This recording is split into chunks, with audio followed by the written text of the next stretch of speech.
Borg. MÖRK Borg.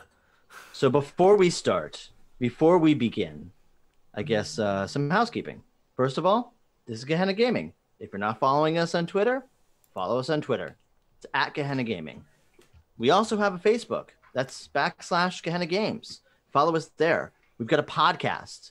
You should check that out. Some really cool interviews. We just interviewed Satiros Bricado, and that was a great interview. We got some more really cool stuff coming up in the future. Every other Saturday or so, we do this type of stuff where we dive into a system which we've never dove into before. Tonight, we're going to be playing MÖRK Borg, excuse me.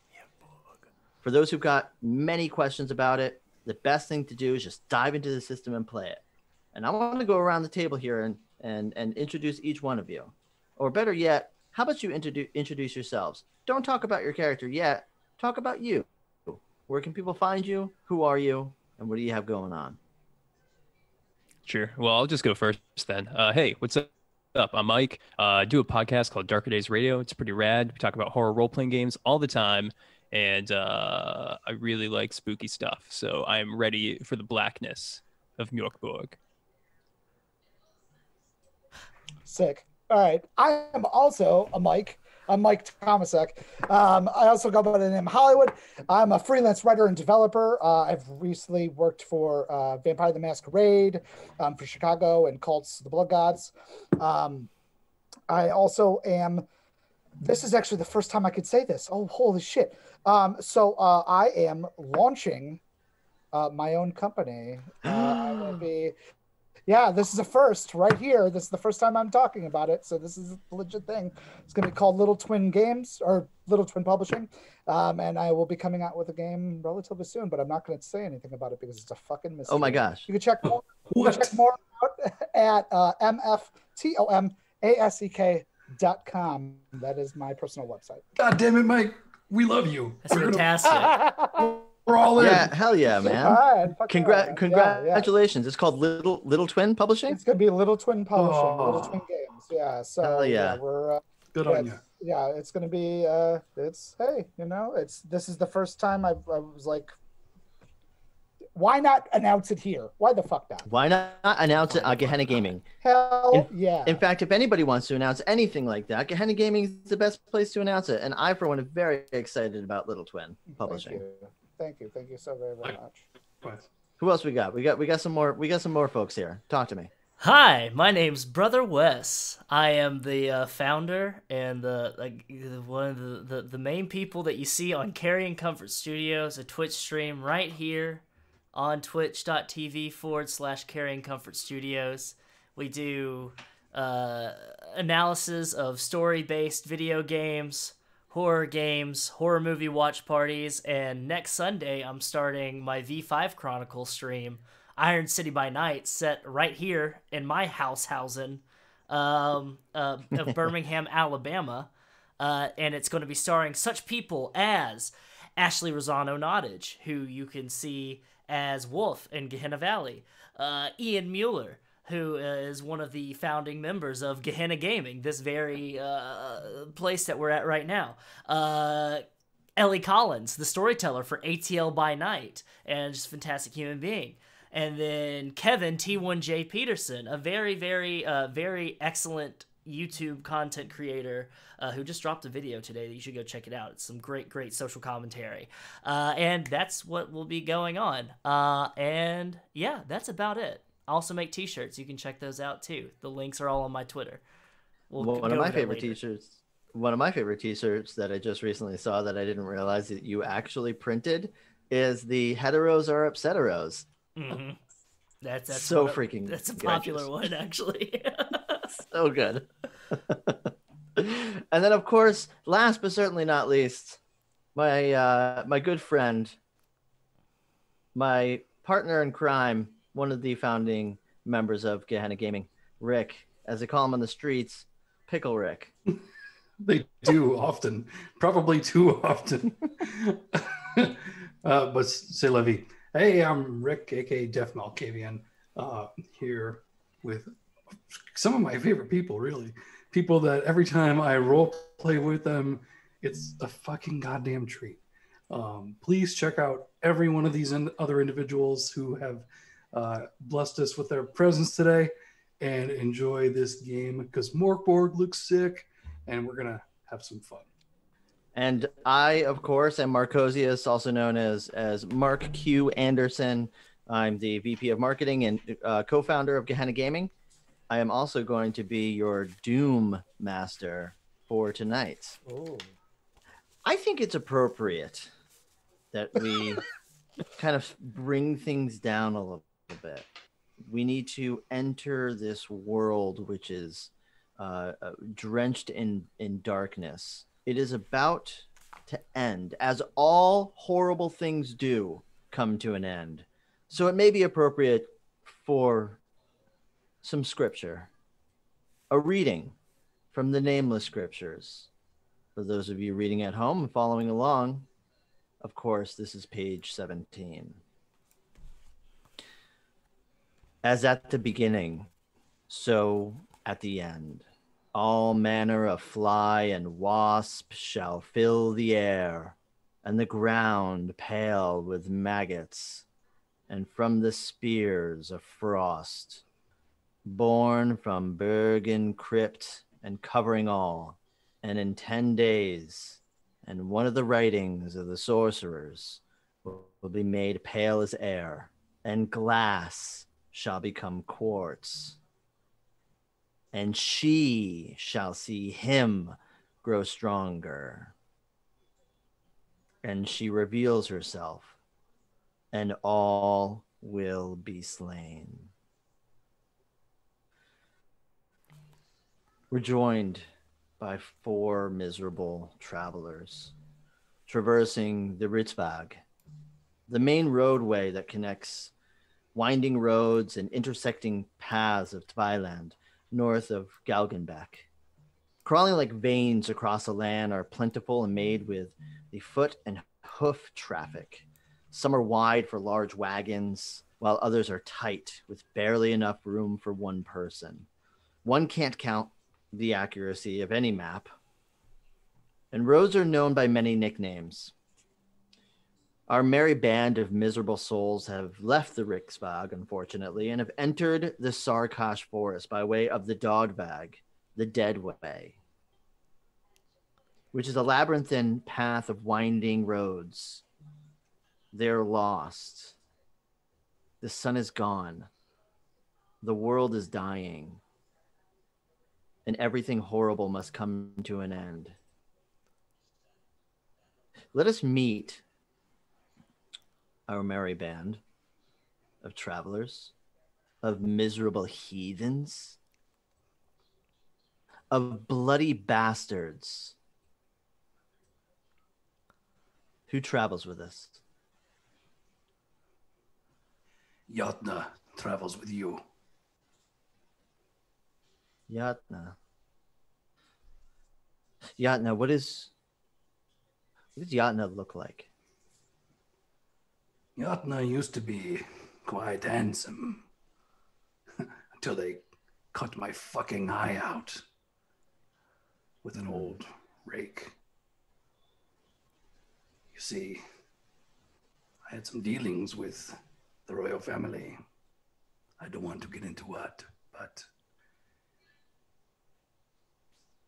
now I am outcast and here with the rest of this miserable crew. And who does travel with Yatna, the miserable crew? Well, leading from the front is Mercari. Used to be a mercenary till a cannonball took out both his legs. Now he's just in a wheelchair, guiding this sorry band to these horrible wastes. He's just pissed off all the time. What is Mercari wearing? He has an old military uniform. It's just really like a kind of a long coat, which has been wrapped up. The bottom of it, because he has no legs, just been wrapped up and sewn. He's just kind of sealed in this. Can't take it off. does he feel about the other travelers with him? Well, just like in war, you can't really choose the people in your foxhole. So he's just stuck with these fellows. There are some people behind you. Yatna, obviously, whom we've met. Mm. Who haven't we met? Hey, my name is Fatan. Hey, how you doing? I'll pray for your soul. Tan, a holy man. Yeah, yes. Let me spout some wisdom on you from she. All right. She's watching you. Yes, as she watches all of us. Oh yeah. Have you ever taken a pulpus of various herbs and seen the universe just sprawl itself out in front of you like a young lover, perhaps? No? Well, that's the reason why I can't go home. So, yeah. Well, may the twin-headed basilisk have mercy on your soul as she devours us all. I look forward to it. There is one more. Hello. The name's Arvarg. Or Orvarg, depending on where you hail from. An Orvarg. What does Orvarg look like? Oh, a miserable wretch. Leather armor banded together by twine. And maybe is it skin? Who knows? With jewelry adorned with the teeth of those who didn't need them anymore.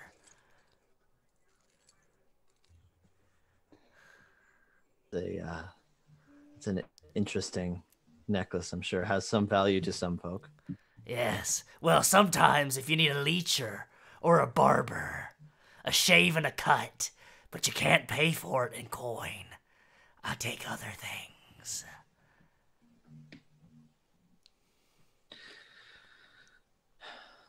The four of you are lost. You're lost in a forest that you have never been before.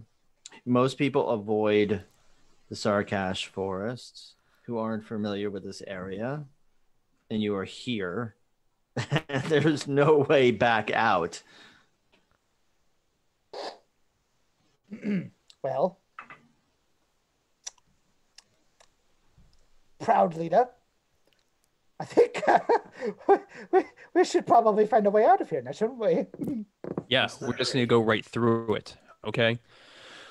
Listen, I'm only leading because the other three of you are just so damn incompetent.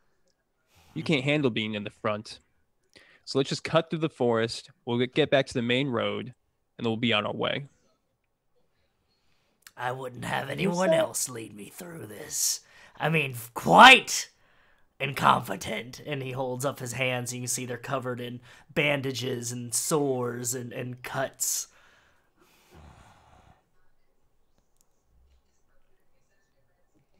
Let's get the show on the road. Eh? Perfect.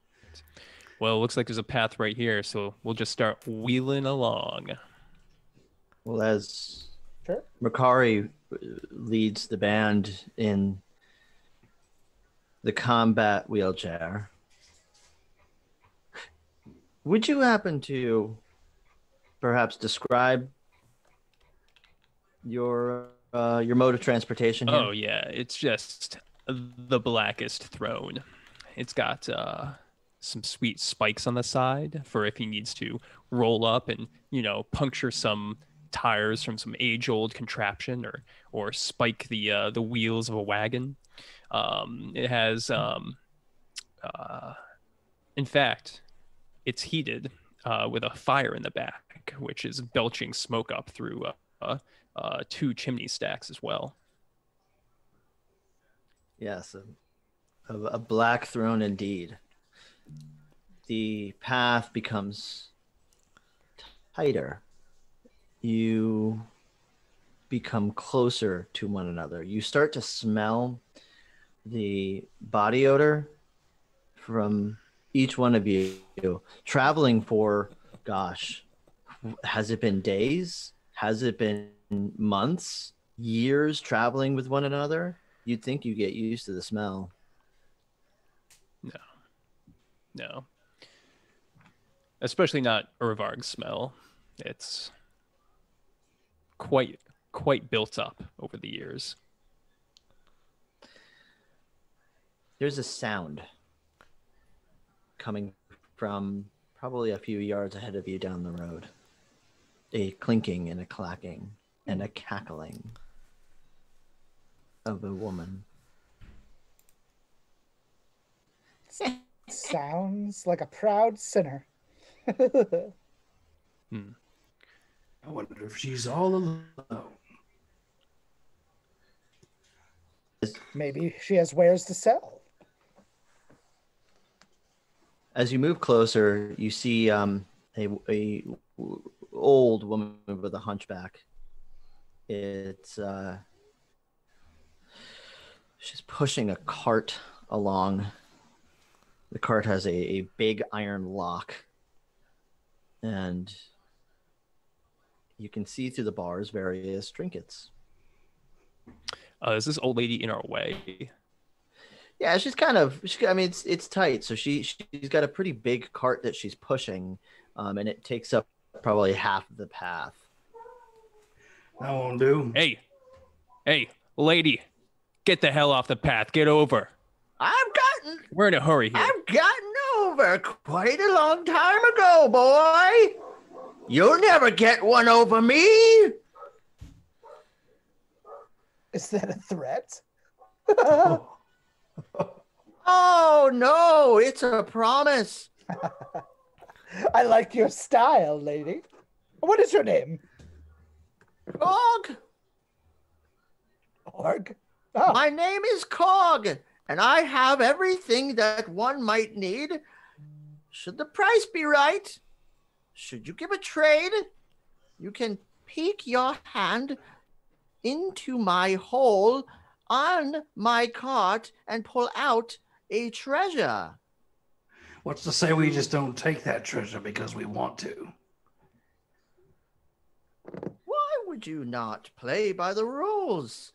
What the fucking rules? Yeah. I'm a bartering Boys. man. You boys are naughty, I see. Play the game. I have a silver on it. Sure.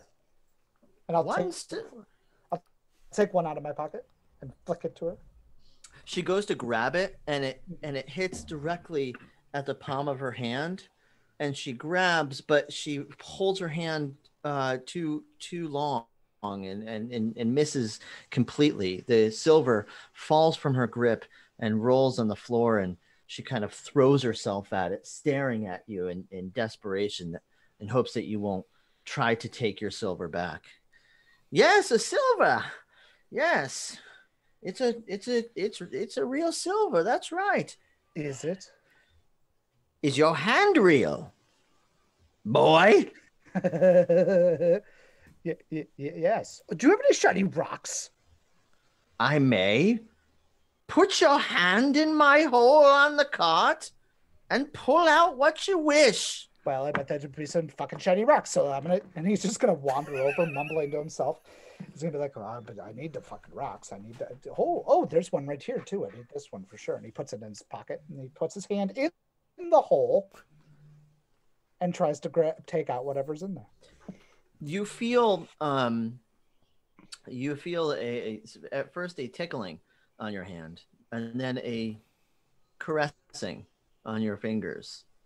You feel a wet pressing on the back of your hand, and a sharp pinch, like little tiny bites on your fingers. And you can also feel something like a bag, like a small satchel. I will take it.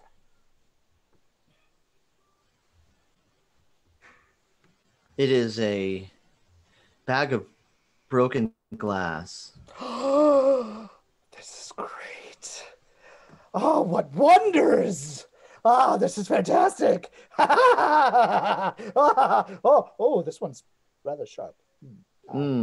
Yes, roll 1d2 for me. We'll do that. Your excitement has unfortunately damaged your fingers as you grip the glass and One. a slice hits inside of your skin. It feels kind of good. Okay. No.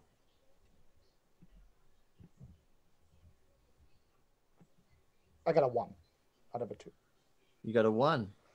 It's a small pinch, but it's worth it. For your bag of glass, it belongs to you. Yes. Truly a treasure. Ah, you've picked the right one. Hardly worth a silver, I would say. According to you. And what to you, boy? What would you trade? If not silver, what would you trade? I would trade you a goddamn thing. It looks like you won't pay the toll to put your hand through that hole. No.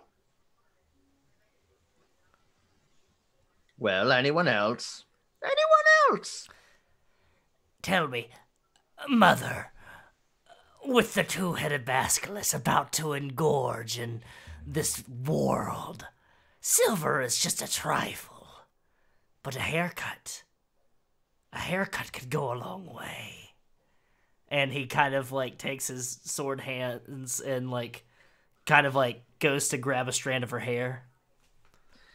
She starts like she kind of nuzzles her face on against the fingers and kind of like adjust her nangly hair. It hasn't surely been cut in quite a while. It's actually starting to kind of thicken and clump. It probably hasn't been washed in some time either. I haven't worn an updo since the sun was here. The sun will go, and I will go with it, looking like a child. I will take your trade. Good. A haircut! A haircut, indeed. And he pulls out his sharp needle and his shears, and he goes, "Let me take a crack at it." And she slumps down, cross-legged, and kind of tries her best to sit up, but the hump on her back kind of stops her from doing that. Her spine is kind of curving over, so she's really just hunched over in a ball, pushing her back against the front of your legs. I can accommodate. I'm very accommodating. And I get to work. Can you describe what kind of haircut? She said she wanted to go into the end of the world looking like a child. So a child she shall be. A page boy haircut fit for a squire. I pull with the needle, and I pull. And I get the bangs just right. And then I straighten with my fingers. Get it slicked down nice and shapely. And then I hold up a cracked piece of glass mirror for her to see. Is it sufficient, madam? She grabs the glass with her bare hands and squeezes tightly so blood starts dripping down her forearms. And she stares at herself in the mirror. Yes, a child. I am a child. I will be a child when we leave, and I shall be a child again when I cross over. Indeed. Inside the twin basilisk, I will be reborn again. You have saved me. Was it sufficient? Put your hand in that hole. Bring my sleeve with my pustuled hand wrapped in bandages and eagerly go in to grab whatever might be in there.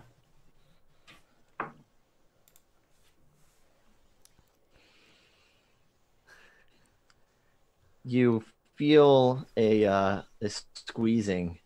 Oh. You feel some tickling or something slimy that drips on your wrist, and the biting, nibbling starts. And then you find a round clay feeling jar. Sufficient. And I pull it out. There.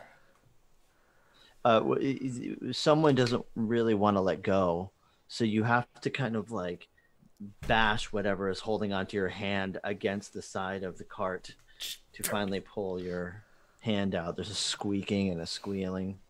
Not yours anymore. Smile. Oh, don't mind my children. They don't do harm. Quite eager, aren't they? Yes. Like some others I know. I hope that they wouldn't be taking our comrade's arm, now would they? No, just a taste. Maybe a hug and a lick. Maybe a nibble. They can try. They won't last either. I've eaten 4.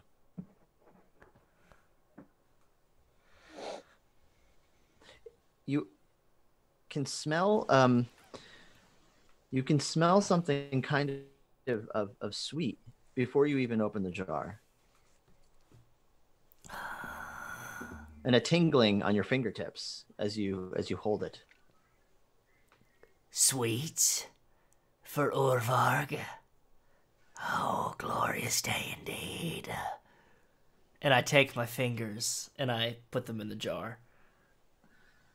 And I...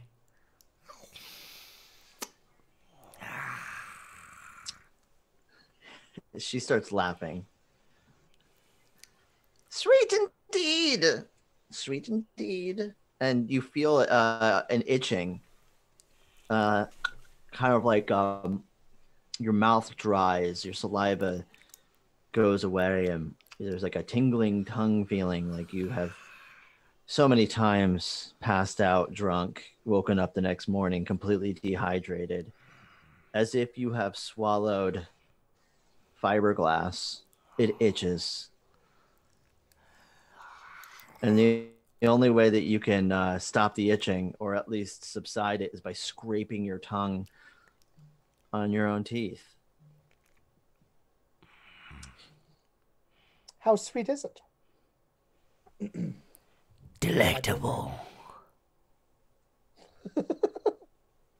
Was it trickery, or is it truly delicious? Why don't you see for yourself? I'll pass, friend. More for Urvarg.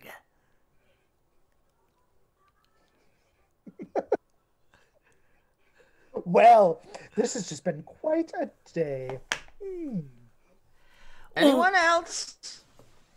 I've got something special for you. Come on, Fair Mercari. There might be something in there for you. Maybe even Jotna, if he can play nice. I just want this lady to get this cart out of the path. I need my throne to pass. The mighty throne it is. I'll pass. I'll push. I'll squirm to the side. Put your hand in that hole and I'll move aside. The trade has reversed, so you can traverse. How would I just narc your cart out of the way with this here warhammer? Come You now, could. Mercari. Play along. Why should he? He's got a point. You could, but you would not get out of this forest alive. You would wander. I told you. She's a witch. She's a witch. I think she's calling you.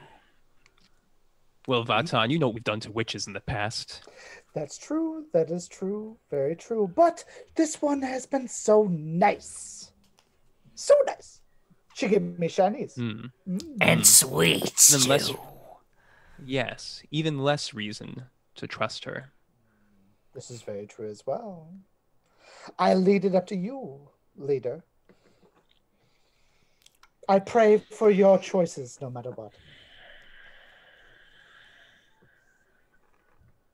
She stands and stares at Makari, smiling. Perhaps Iota could reach in for me instead. And then you'll pass out of the way. Let this throne continue on into the forest. How am I to argue with a king? He's no king. What was Oh. that? But I'll reach in anyway. Go for it, boy. Find what I have for you. And I'll move out of your way. If Makari doesn't have the spine. What? Iota? You dare question me? Question my courage? Look at me. I've been in places you've never seen. I've witnessed massacres that would make your blood run cold. I'm no coward.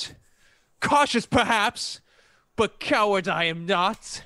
Bring that cart here, old hag, and I'll reach my hand in. I love when he gets like this. Oh, it's inspiring indeed. Even Korg is very inspired, and she eagerly pulls the cart back from whence it was towards you, pushes it and pulls and grunts and groans. She loses one of her sandals, and it goes flying, falls on her butt, giggles, and stands up and pushes it even further towards you.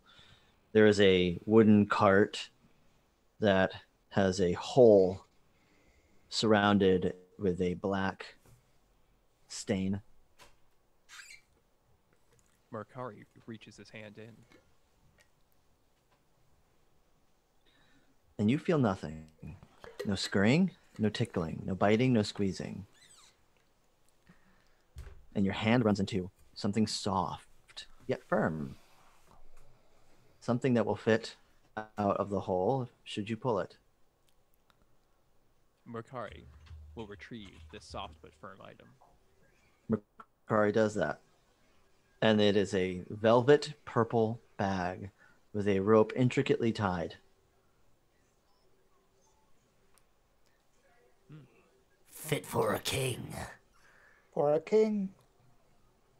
For a king!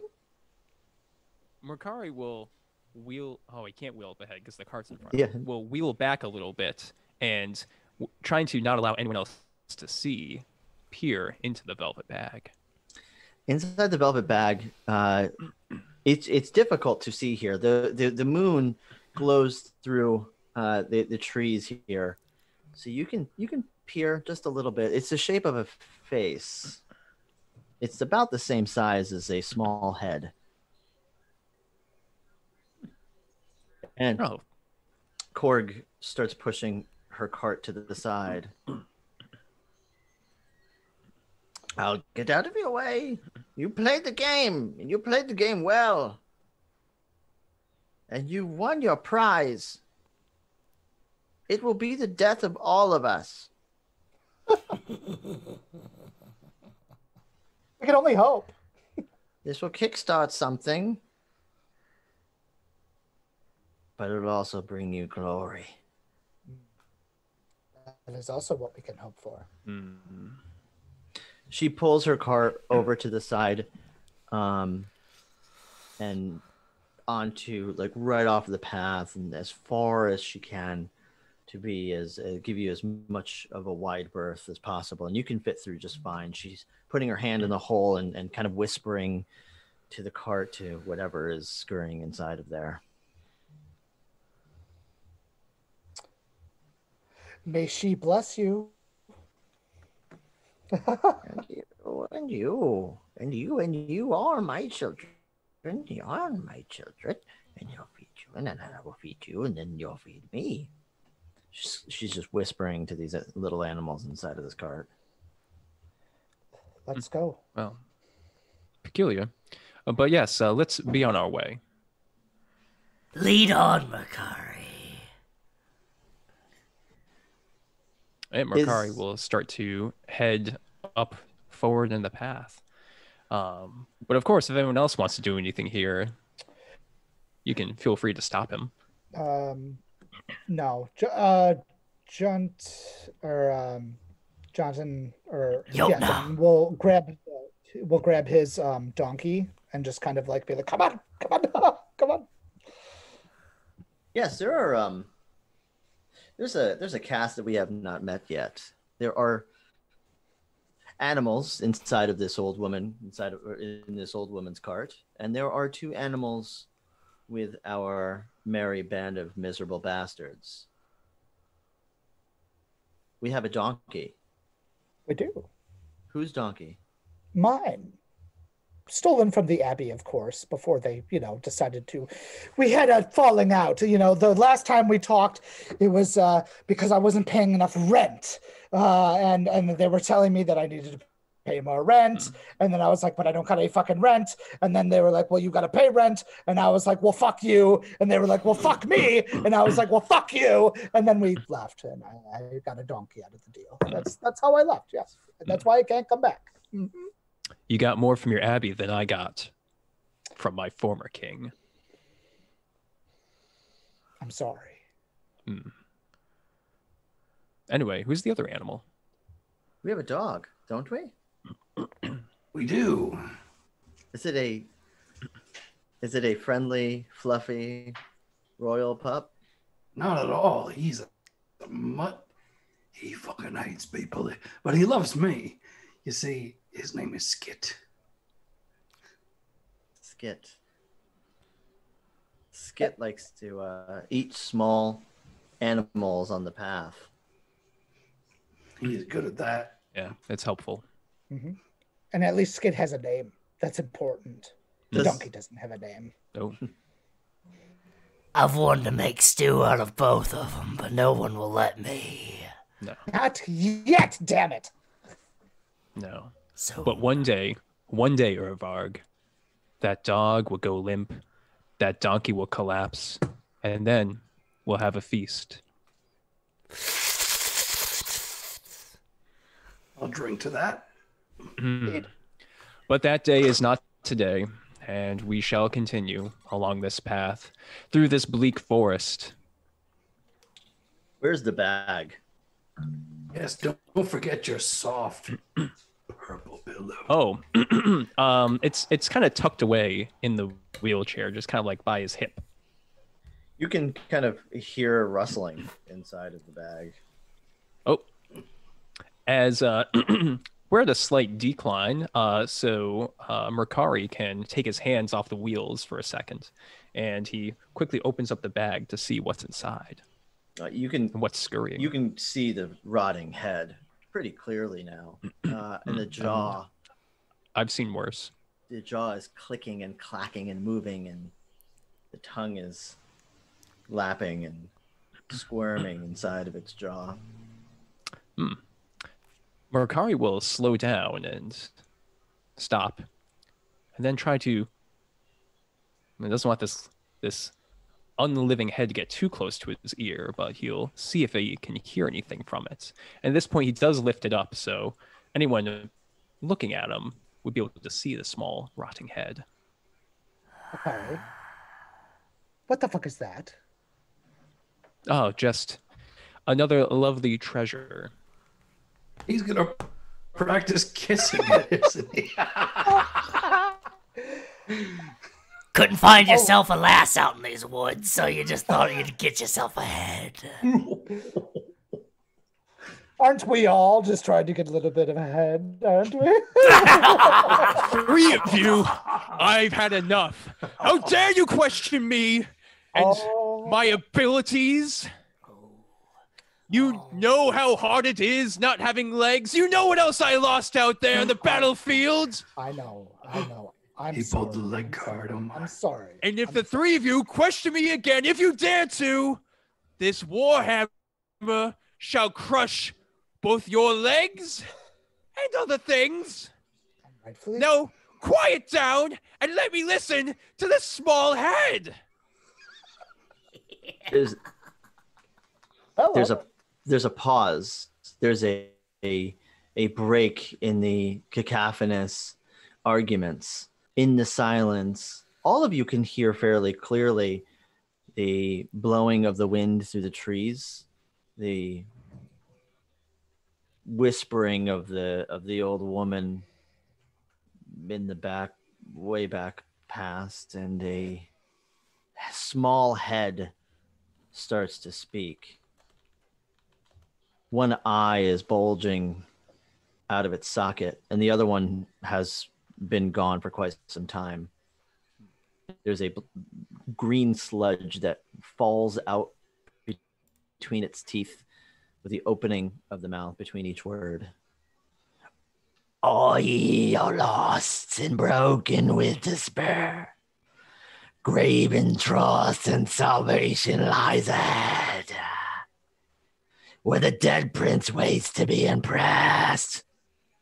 Riches and prosperity will be delivered unto those who show heroics and blind shadow, bind shadow and blood. Atop the shadow spire, he sits with task and gold for trade for thee. Well, they could have just put it in a sign. You didn't have to make a head talk about it, for fuck's sake.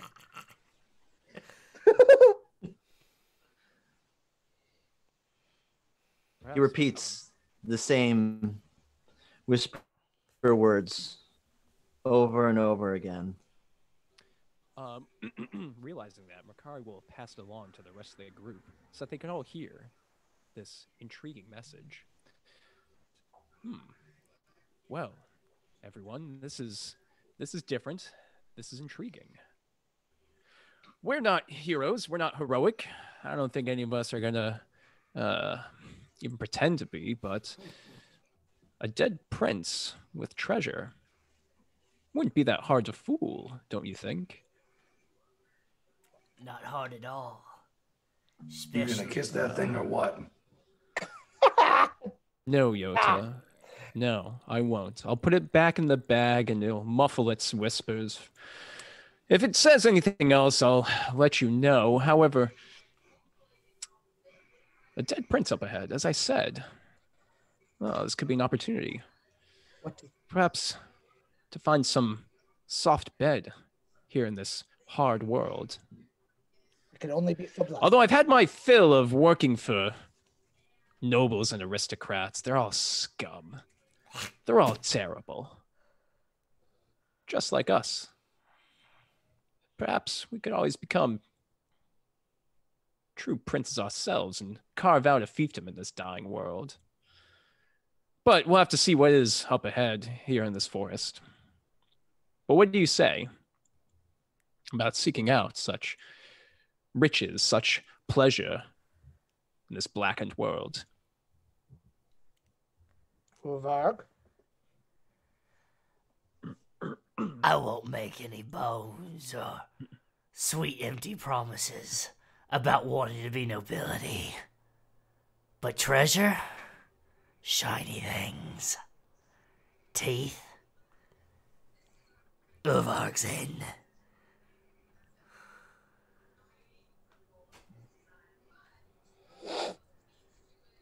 Yanta. What do you think?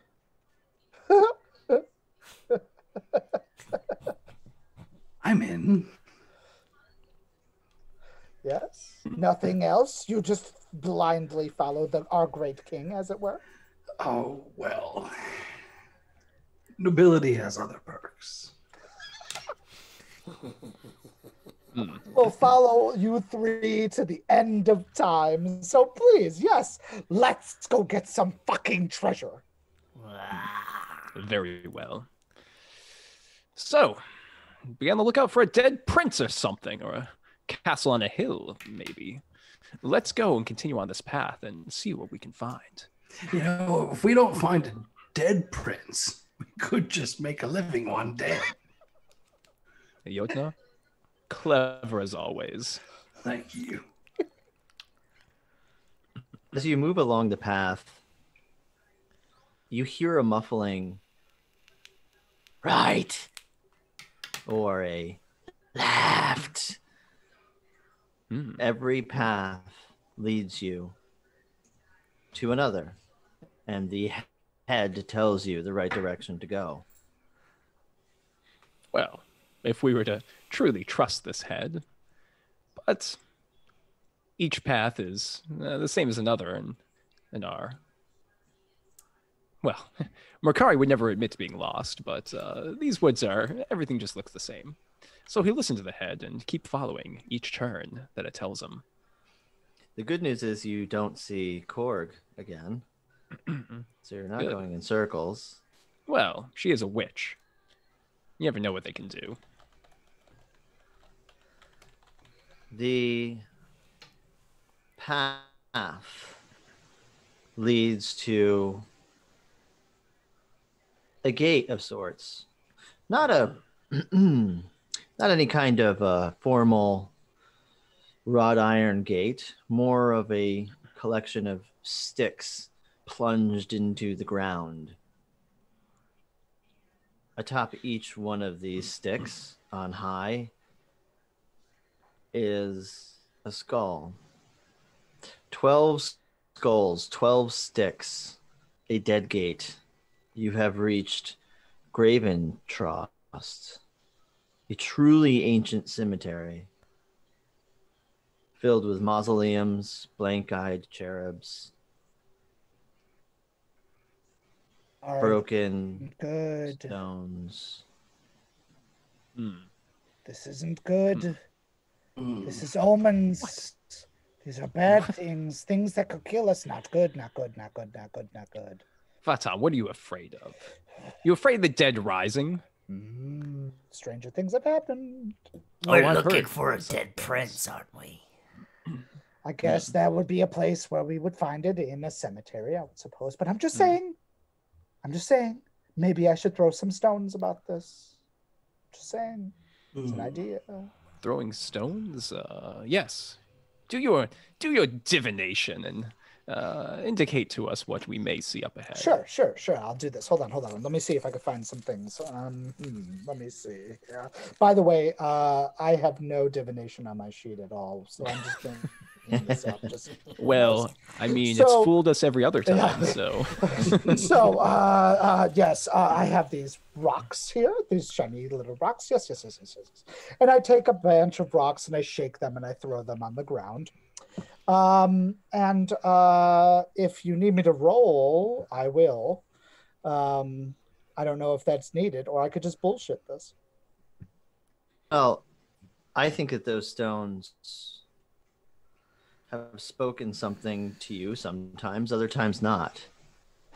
Okay. This time, there is something truly inspiring about the results. I don't think there's a need for a roll. I think that there is a little whisper in the front of your mind, a harmonic sound of prosperity and sunlight, that tickling feeling when you find a perfectly carved stone. For each one of these stones that you have thrown have divination powers, simply because they are the most perfect shape, the most perfect size, and the most valuable of all your stone collection.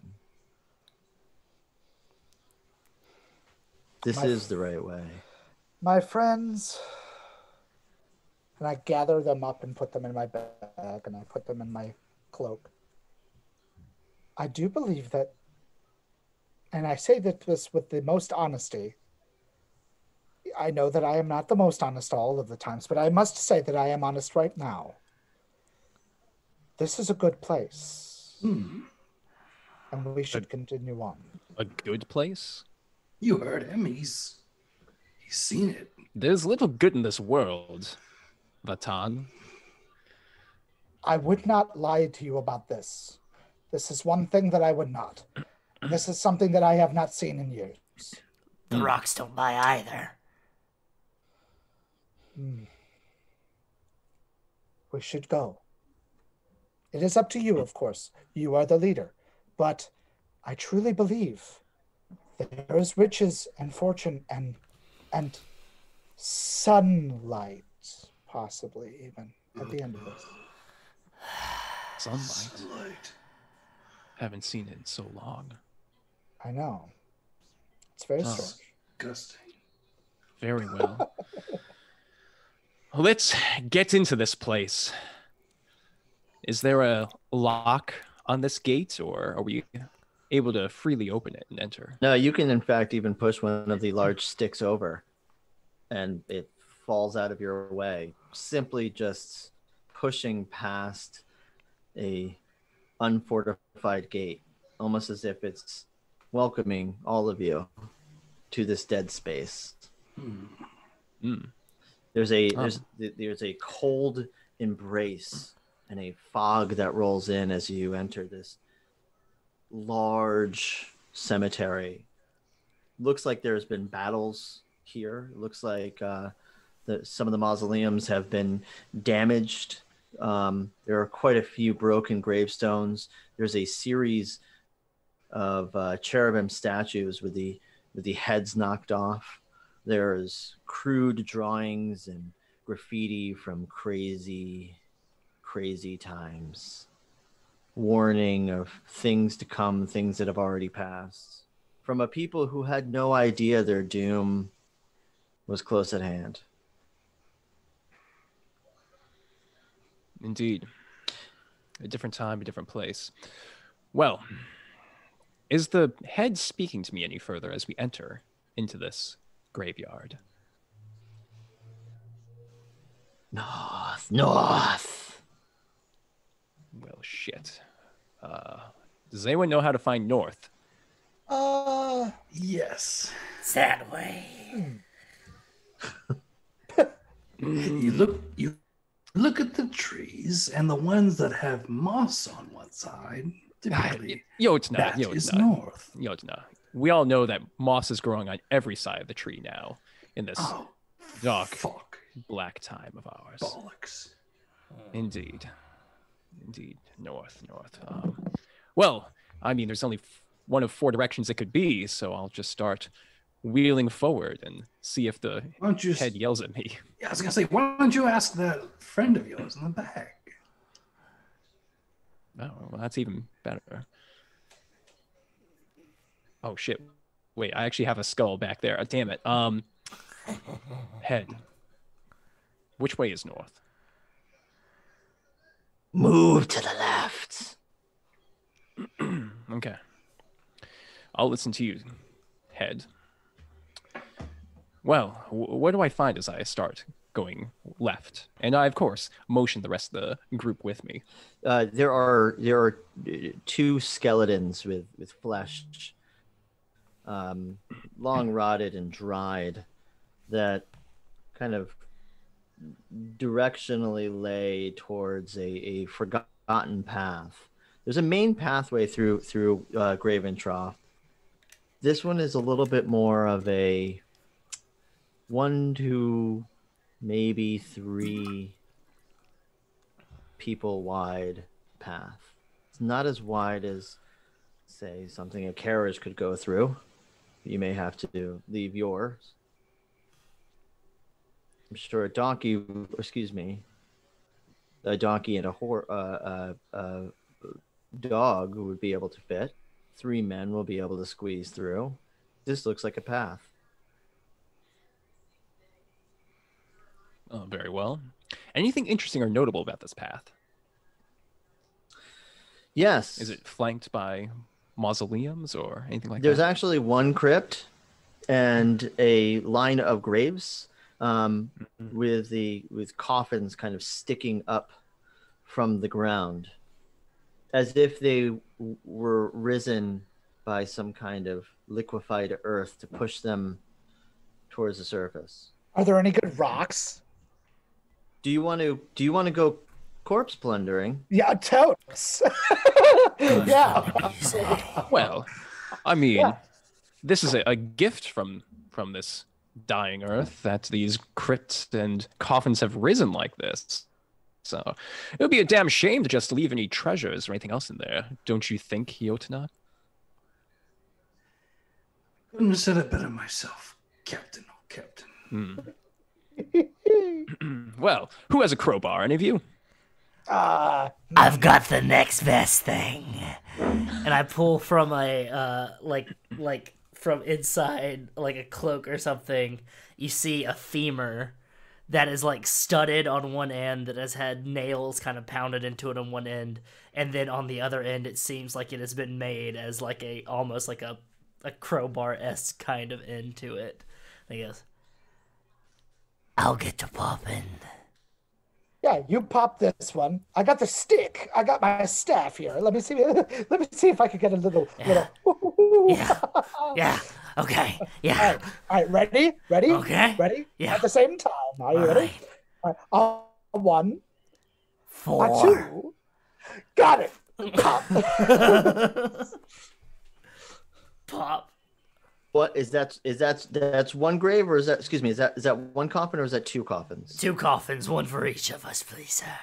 Okay, so the first coffin, Urvarg, out of your excitement, you pop the coffin open, and you smell that musky, familiar smell of old ancient death. It smells maybe like grandfather used to smell. Oh, Grandpapa.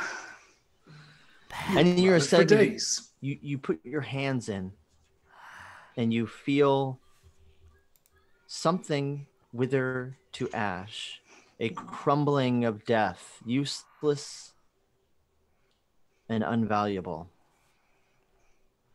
Anything over? Nothing. No teeth. No shinies. Not even a fucking pant. Damn it. Let's. Urvarg, there's those 2 corpses over there. They've got some teeth in their skulls. Why don't you go loot those? You're so benevolent as you are wise, Makari. Let me see what's in here. So Vatan pops open his casket, and inside he finds a map. Oh, what is this? Makari, you, this would probably be more useful for you. Now walk over and I'll hand it to him. Watch the scroll. Hold on, let me see. Let me pop the wax out here just to make sure that nothing bad happens from it. Okay, there we go. Here you go. Yes. Well, let me take a look at this. It looks like a. You see a rough sketch, like a charcoal of some type, with brownish red stains all over, marking various important places of note. Taverns here, burial sites there, and at the very top of this map is one large spike labeled the Shadow Tower. And underneath, in small letters, you see the Bastard Prince, with a little skull right next to it. What does it say? Read the squiggles. Well, Vatan, you know I I can't Oh, read. hold on. I'll read it. I'll read it for you. The royal courts didn't want its soldiers to be literate. Oh, no, I know. That's why I just wanted to see if you got any better last time. It says the bastard prince. The bastard. The. Yes. H-E. The. Mm-hmm. Bastard prince. Vatan. Yes. Vatan. Yes. Sorry. No need to continue on that train of thought. Of course. Those little jests. Why don't you just read it to the rest of us? You know, we're all not as well versed in the characters as you are. Oh, of course. I just you being the tactician, I wanted to give this to you first. Yes, thank you. Well, you've given me all the information here. I will make a tactical decision then. But yes, you said this is the place where there's a prince up in this black spire here. Yes, right here, and then this over here is a inn or a tavern. And then a tavern. There's not going to be any taverns here in the forest anymore unless we got incredibly lucky. Yes. Oh, I haven't had ale in drink so long. Or drugs. Schnapps. So long. Now, moving on. Is there Vatan, is there any place labeled a graveyard on here on this map? Here. So this should be where we are right here, because this says the graveyard, and so if we just take this road up here, heading north, just like your little friend said, we will just get right to it. We just need to head that way. And pray that we don't fall into anything unsettling. No, hopefully not. But so far, this inescapable forest has been quite tame, strangely enough.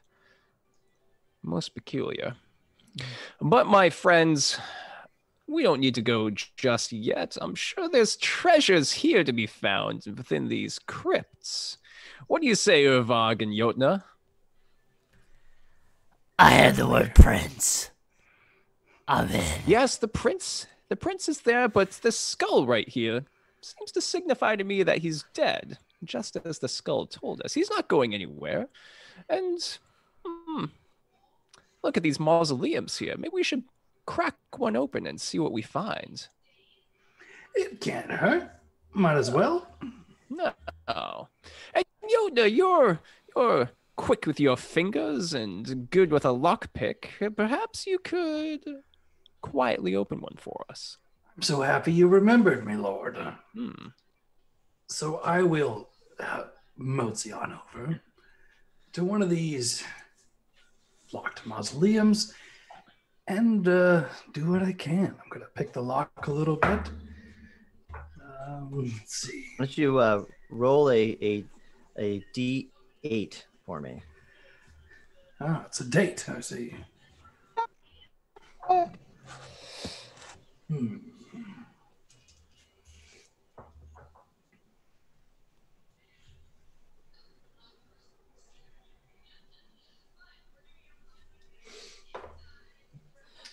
I got a 4. And because it's because you're picking lock, it's an agility test. So why don't you add your agility to that as well? So it's going to be 6 total. The lock pick breaks. Oh, I'm sorry, friend. Typical. Try to be quiet and it doesn't work.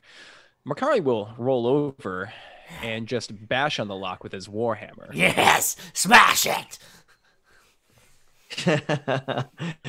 Yes, why don't you with your warhammer now remind me what dice would that warhammer be? Is that a D6, I think? It is 1d6. Why don't you slam that D6 down and add your strength? I should have gone to Warhammer school instead of I got an 8 locksmith. total. The warhammer smashes into this iron lock, shatters it into 2 or 3 different pieces, and the door cracks open slightly. Using his warhammer, Makari will just push the door open entirely. Yeah, no, it's still yours. It's still yours. It's still yours, friend. You should get in there. First come, first serve. Jotna. I'm going to let Makari go first. He got the lock, and I did not.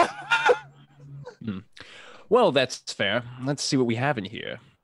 Makari will roll in his battle wheelchair and take a look around in the pale moonlight and see what he can find. Peering through the windows, barred windows, the moonlight shines inside of the room, and you can adjust your eyes for just a moment. You see a clay pot. There's a rug. And a man sitting in a rocking chair. Is he dead? I would assume so. Makari will roll up to the rocking chair and the man inside within it. Makari, does he have teeth? Makari will, with his warhammer, try to open the jaw of the man in front of him. Oh, dear! Ah! Blessed serpents! Well, this is a surprise. What are you doing in my home? What are you doing in my crypt? My But you're crypt is my home. It's his crypt now. You heard him. Yes. This is my territory, and all within it are mine, including you. I had no idea that there was royalty here. Do you represent the Shadow King? Yes, clearly. I am the king of the Black Throne, as you can clearly see. My kingdom comes with me, with each turn of the wheel. And my kingdom is here now, and you are now my serf. So you shall submit. What do you have for me within this mausoleum? What treasures? The only treasures I have are stories. All I have are stories. The Shadow King hasn't been here for quite some time, so perhaps maybe it is time for a new king. Black Throne King, they call you say. Yes. Now, His Eminence, you say. His Eminence. yes. Yes, Thank you, Vata. His Eminence. The tax is likely going to be teeth. I hate to say. Yes. Well, we'll see. We'll see if we need to take such a tithing of teeth once we've heard one of your stories. Could you tell me a tale about this Shadow Prince? Did some call him a bastard prince? Yes. Yes. He leans back and he pulls out a pipe and he starts stuffing it with tobacco. Yes. Would you like to give us a tithing of such tobacco? I'm sure my friend Urvag would delight in that. It's been quite some time since I've hosted royalty. My place is your crypt, as you say. And he hands over his little pouch of tobacco. Careful, boy. That's strong stuff. It's real, too. Quite. Your teeth, you can keep them. And I'm going to pull out an old, gnarled pipe and start loading. Then light. The old man lights the pipe at the same time as you and gives you a little smile as he circles the match on the top of the tobacco. It's good. Anybody care for a taste? Oh, the last time I burned herbs, I got kicked out of a church. So I'm good. Jotna, yes, no, Jotna. You know, I can't say no. I've got a problem. Ooh, that was mighty kind of you. It's not for everybody. It is strong, but it gets my mind moving. Stories is what I give you. Treasures are stories. Stories are treasures. It's the only thing that keeps things alive in this world. The bastard prince, the dead bastard Prince Pelle, is one of the many bastard sons of the Shadow King here in Graven-Trosk. Pelle. Within the Blackshot Palace, which rises above this ancient cemetery, shadow that lies across a dead land. Some say that Pelle killed his own mother in childbirth and wrung his own neck with the birthing cord. Wait, wrung his own neck or her own neck? His own neck. The hell? I've never heard such a dark tale. You haven't? Even in the courts of the royalty. So, how did he live? Or was he always dead? I'm quite surprised you've never heard this one. This story. We come from a far-off land. As I mentioned, our kingdom travels with us. I see. Perhaps this story can travel with your kingdom. Yes, well, I'm sure you'll be traveling with us once you're done, serf. The prince has been dead the moment he was born. His little ring around the rosy trick did the trick. Ring around the rosy. He sounds like witchcraft to me. Mm. Heresy. Blasphemy. My favorite kind. He's not allowed in the Shadow Tower since killing his own mother. But he's got a very nice crypt, the royal mausoleum at the foot of the tower. Mm. A crypt fit for a king. Yes, a king he wishes he was. The bastard Prince Pelle is very creative in his desires to rule. Well, he has no match to our king. Hopefully not. We shall see. Vatan, does this prince have any servants, an army, guards, royal guards, anything of the sort? Or is he just a pretender living in a mausoleum? He has many courtesans. He has many servants. Living or dead? Or should I say, unliving? We are all dead in Graven-Trosk. You pass those gates. You no longer are with the living. We are all with the dead. But the dead Prince Pelle is something different. Oh. Mercari will just check his pulse for a second here.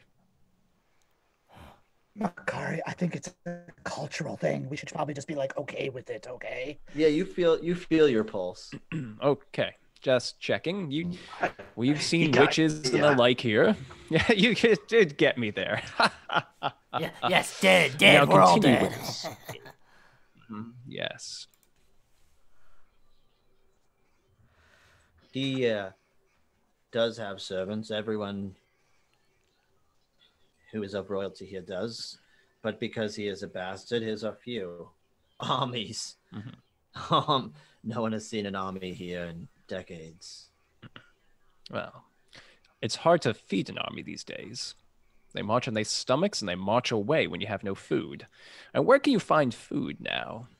It's hard to come by. It is. The children eat a lot. The children keep eating and eating and eating, and there's no more left for you. We don't have children here anymore. Good. They just get in the way of things. Yes, that they do. And their stories are boring. Yes, well, this story's getting a bit boring, so why don't you cut to the climax? What happened with this here prince? Oh, he's still here. Ruling from his mausoleum, plotting and pleading and offering promises. He must marry into leading into royalty. A bit hard to do when you're dead. Quite. Most of the living royal families aren't interested in such things. Yeah, well, wait till you see him. Is that why you're here? One of his promises? We've had our own promises given to us. Sure. Ones of gold and other things, riches and comfort. And that's what we seek to find here with this damned dead prince. Ah, yes, adventure and riches. The promises for fools. I'm just here to give him a shave and a haircut. Absolutely more than a haircut. And how much do you charge for a haircut? How much teeth you got? Not nearly enough. And he smiles, and there's like 2 teeth on one side on the top, and then 1 tooth kind of sticking up from the bottom on the right. Ah. It would be a shame if you lose those, Father. They're the only children I'm allowed to have. Sometimes they grow up and they go off on their own, though. I'd like to keep these home, if I may. Well, our king is merciful. Yes. Yes, all hail the Black Throne. Yes, there it is. You're getting it. You're getting it. Superb. Now, sir, thank you for this information. And what other tidings do you have for us before we depart? He says, stroking his warhammer. You may take anything you like, my king. What's in that clay urn right there? It's an urn full of snakes if you'd like to stick your hand inside. Perhaps we'll stick your head inside. What else do you have here? I have my toenail clippings in a jar back here by the fire. I believe that this place is a bust. Useful perhaps for witches and the like. Are you a man of magic, perhaps? Or just a teller of stories? I once was a man of magic. Past tense. Unfortunate. Well, Urvag, it seems that this man is of no more use to us. Take his teeth. What? Texas. But my you have no stories. tithings to give us, except for your teeth. But my So? stories. You can tell stories with no teeth. Indeed. But My, bastard is a hard word to say without the teeth. my lord, may I say that this man has given us some wisdom, Yes. perhaps mercy. Show him as he is one of your first serfs, how much mercy you may have. Yes, my merciful king. My merciful king, I plead. Or maybe you should beg, yeah, on your knees. That's a good thing. I like that. He likes that too. He gets down off of his rocking chair, and he gets down on his knees and he starts begging. And you notice that there are a couple of silver pieces on the rocking chair from where he sat. Ah, my good sir. It seems as though you've forgotten about your wallet. Just a few silver pieces there were left under you. We'll take but 4 silver pieces. But it's all the silver pieces that I have. It's all that I have You can in life. pay in teeth. It's either the teeth or the silver, Father. That is how we function in the kingdom of the Black Throne. Silver or teeth. Or silver teeth for those that have such fillings. He starts crying. We don't take tears. I don't know. Vatan, do you have any use for tears in your rituals? Let me see. And I'll like get real close, really into his face and be like, listen to me, old man. I'm going to tell you a story now. Oh, God. And I take out a bottle and I just take one of his tears and I put it in the bottle and I go, you're going to beg very hard that we won't take your silver and you will survive.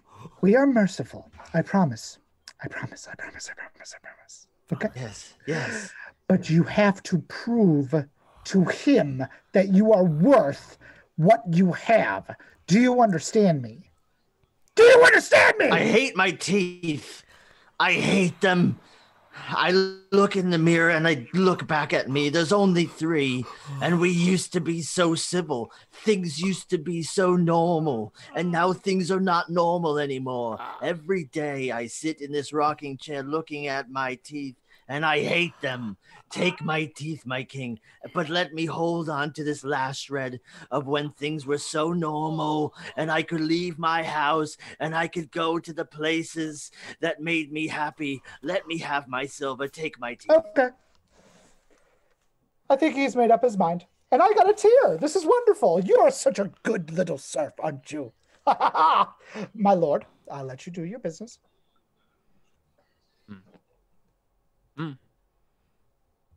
That was some fine begging. Perhaps Urvag will only take 1 tooth. What do you say? Just one? Just Can one. I pick it? Can I Sure. pick it? Yeah, we're merciful. I think that's perfectly fine. Okay. Is the one that But hurts? pick a good one. Pick a good one. Urvag is very useful. Take this one in the back. The lonely one. Is it loose?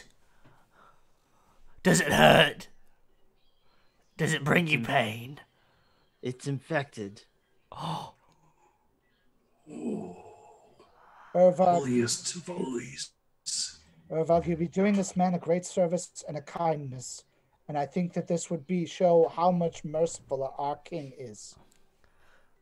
Anything for the servants of the King of the Black Throne. Come, sir. It shall only take a moment. My liege, you might not want to look at this. No, no. And let me read a passage of the good book while you're doing this. Yes. Get your tools out, Urvag. I mean, I know that get them nice and clean. They're good, yeah. Oh, okay. And the lake and the brook shall blacken, and the water shall become as tar. Merciful king. If you keep talking, I can't grab the tooth. Oh, yes. Not you. focus on You the keep good. talking. You're doing good. Okay, great. And the trees shall wither and shrivel and die. And the Die! birds... Oh, yes. Oh, very good. Did you get it? That came out quite easily. Oh, how about that? The cries and the screams and the gurgling from the blood that's spilling from the hole where the tooth used to be, and the thank yous, thank you, over and over again. No. All hail the King of the Black Throne. No, take the tobacco, and you're gonna want to stick it in there so it doesn't get infected. Ah, yes, good idea. Merciful King, I pray that the dead Prince Pelle has mercy on your soul, and it doesn't hurt too bad when he puts you in his dungeon. Yes.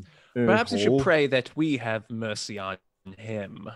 And thank you, dear serf. You have your freedom for another year until we return for another tithing. And with that, Mercari will roll out. The Palace, bless you.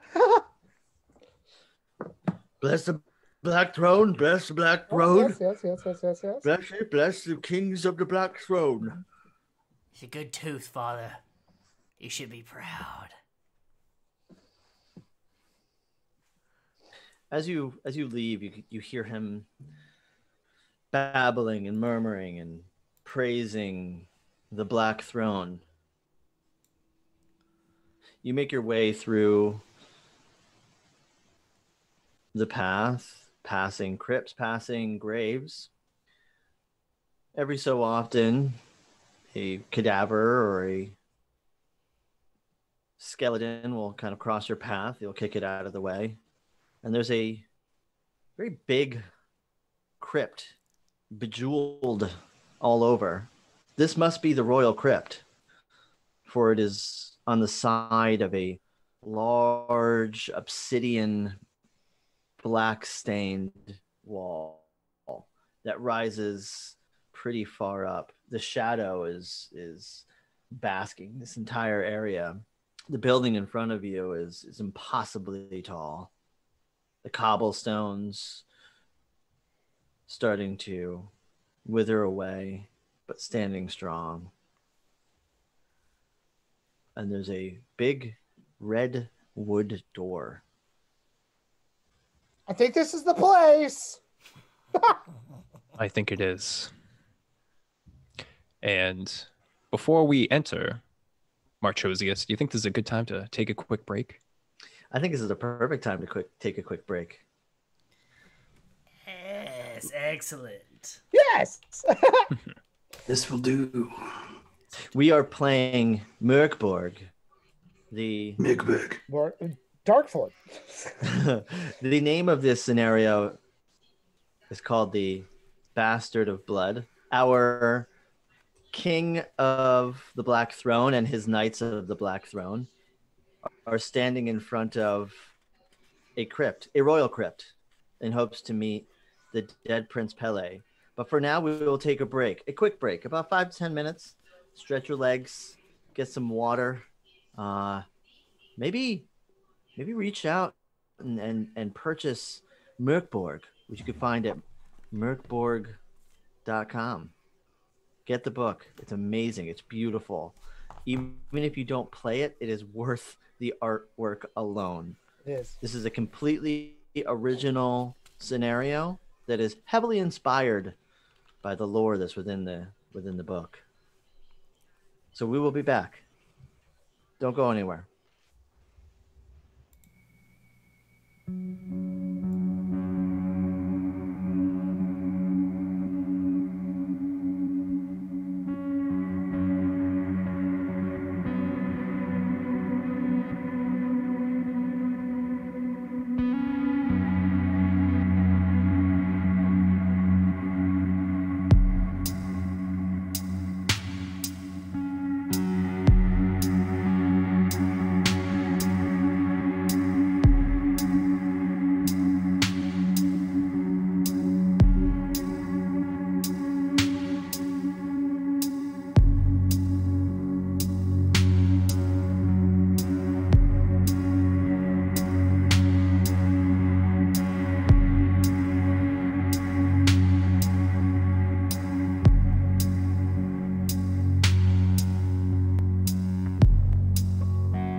welcome back.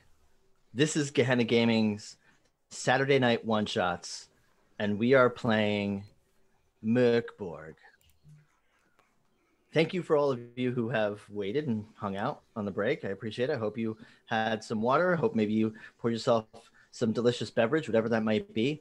Tea, milk, beer. I don't know what you drink. I'm just happy that you're here. Schnapps. Blood? Bile? I don't know. They were drinking peach schnapps. Tea. Medal of drinks.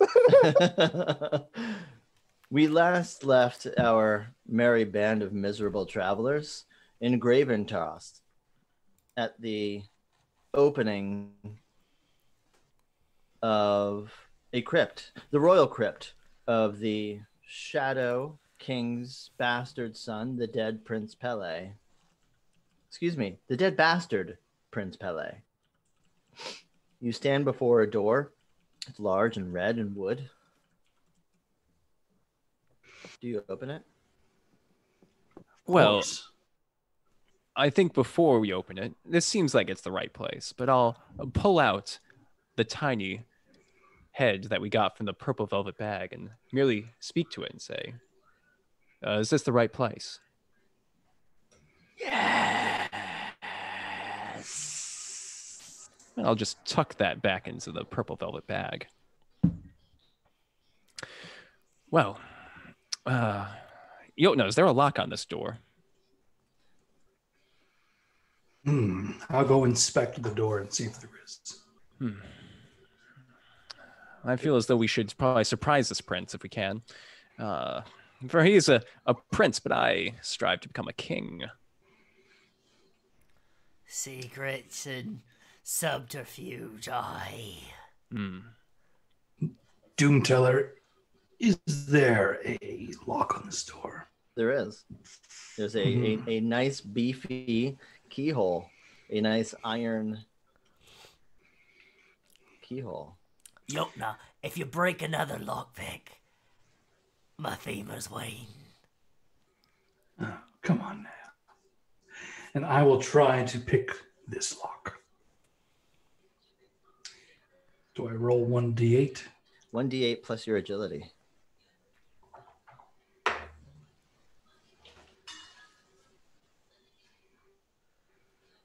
I got a 9.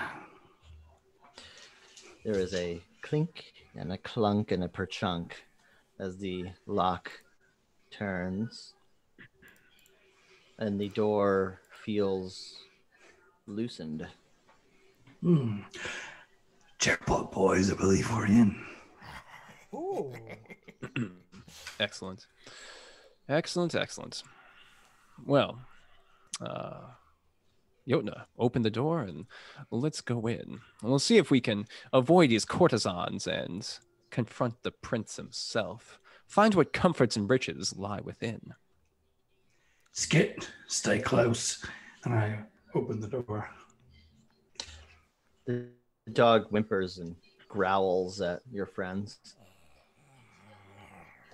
I'm gonna The door- tie up my donkey, by the way, on like one of the gravestones, and be like, "Don't you fucking move! Don't you fucking move!" There's a skull on top of one of the gravestones, and the donkey just starts kind of licking it like a salt lick. Good boy. Good boy. As you walk through, it's not a hustling and bustling royal chamber. It's a crypt. It is a long hallway with 2 marble walls and small doors lining up and down these walls. There's a kind of a greasy moss growing from the floor, and it smells dead in here. It smells musky, and it smells old. This doesn't seem like a nice place to nap. Nor is this very rich. No, but the head said there were riches within, and I intend to find them. And if we find none, well, Urvag will get his teeth, I'm sure, if nothing else. Always do. This is true.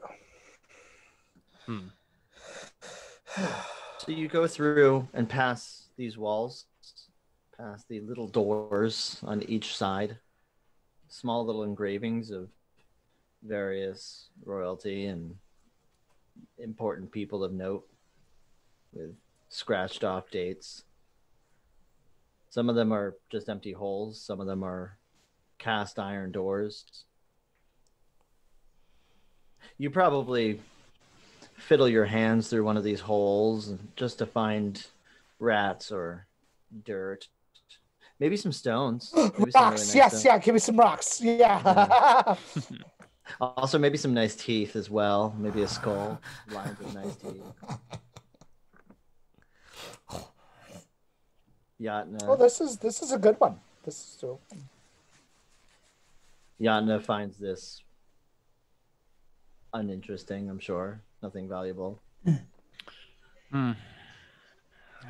Where is the prince's chamber? Where's his seat? He's but a prince. He can't have a throne, at least not a true one. The end of the hallway, you kind of turn a corner and you hear a sliding and a moan. Oh. Another sliding and a moan. And the hallway is very dark and gets darker still. Are there any torches about? No. This doesn't seem useful. Yes, well, stick close to my throne. Its fire burning will give us some light. That's true, my lord. And it's very comfortable heated seat that I'm in. The warmth of the burning coals from the back of the rolling combat throne kind of warms everybody's fears, at least slightly, for it emanates a glow and a warmth around just probably a few inches past your face. You hear the sliding and the moaning closer, edging closer as you walk through. I want to crack its skull open. Come on, terror of the dark. Fucking get on with it. Yes. Come out. Come out, whoever's there. Perhaps they're afraid. Just then, it walks into the light of your throne. A shambling, armless, dead thing. A node. A zombie. Does it have teeth? It does have teeth. Ooh. It won't does. after I'm through with it. I'm going to draw my sword. I shall pat my warhammer in my hand. Just to quickly ask, this is just like a traditional Night of the Living Dead kind of zombie. Nothing else I should really know about it in the lore of this universe. Yes, you've heard stories of zombies before. Pretty simple Night of the Living Dead style zombies. Nothing like fast running, very slow, very shambling, very angry and hungry. The head in your bag looks something like this, but is something different. It's a lich, the head of a lich. What stands before you is a zombie, and when Urvarg yells back, something clicks in his head, and his eyes widen. And we must roll for initiative, my friends. So here's how MÖRK BORG handles initiative. From what I understand, we have a D6, right? We have the Doom Master rolls to see who starts first. But I want all of you to roll your d6 and add agility to find the pecking order, so to speak.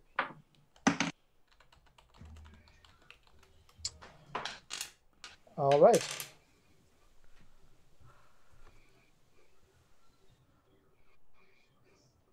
Okay. So, well, the good news is that the zombie has no hands, no arms, and this is the first battle that you've come across. You go first. For you're excited, you're energized, and you're ready to face this. Yeah. Let me at him. Let me at him, Urvarg. I won't touch his teeth. Let me at him. Just say so for me. Vatan, who rolled a 5? Was that Vatan and Yotna? Yeah. Yes. And I'll like bow and go, Yotna, go ahead. You first. Yotna, what do you do? I will send my foul beast after him first. Oh, yeah. Your foul beast. Yes. And what does your foul beast do exactly? Where do you see? Is he a jumper? Is he a biter? He's a bit of a biter. Yes. Isn't he? Yeah. Yes. He's very hungry. And his teeth. Do me a favor. In your character sheet, there should be under items. Under weapons, it looks like it's a D4. It's a D4. Perfect. Roll that D4 for me as your terrible pup runs viciously, frothing at the mouth, and leaps. 4. And sinks its jaws deep into the neck of the neck and the shoulder of this zombie. And Good job, Skit.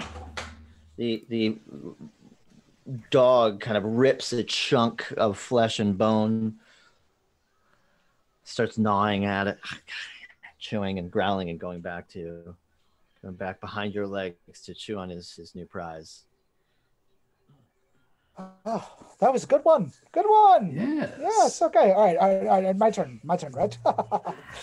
And I take my staff and I just kind of run up and just kind of give it a good pop and see what happens. And your staff, D4? Yep, it's a D4. Let's roll that D4 and add your strength to that.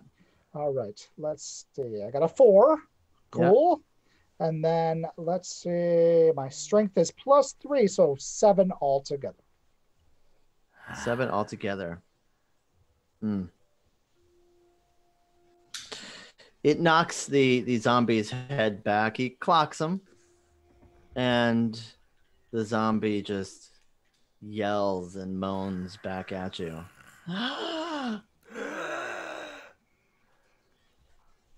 Well, I thought he would have been dispatched with that, but I guess not. No, perhaps not. Maybe, Urvarg, maybe you should go take out its teeth. Give up to me. Ooh.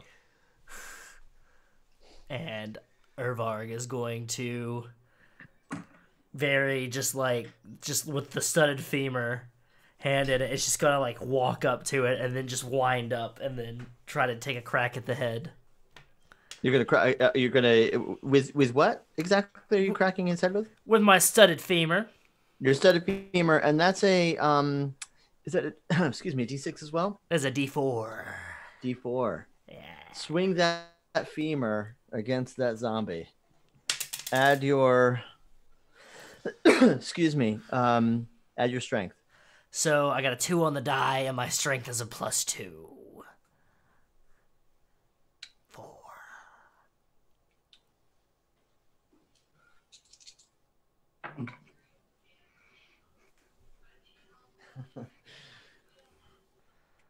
The zombie falls to the ground and starts crawling away, slowly away from you. By its head, it scoots its body uses its legs to push against the mossy floor. Well done, everyone. Well done.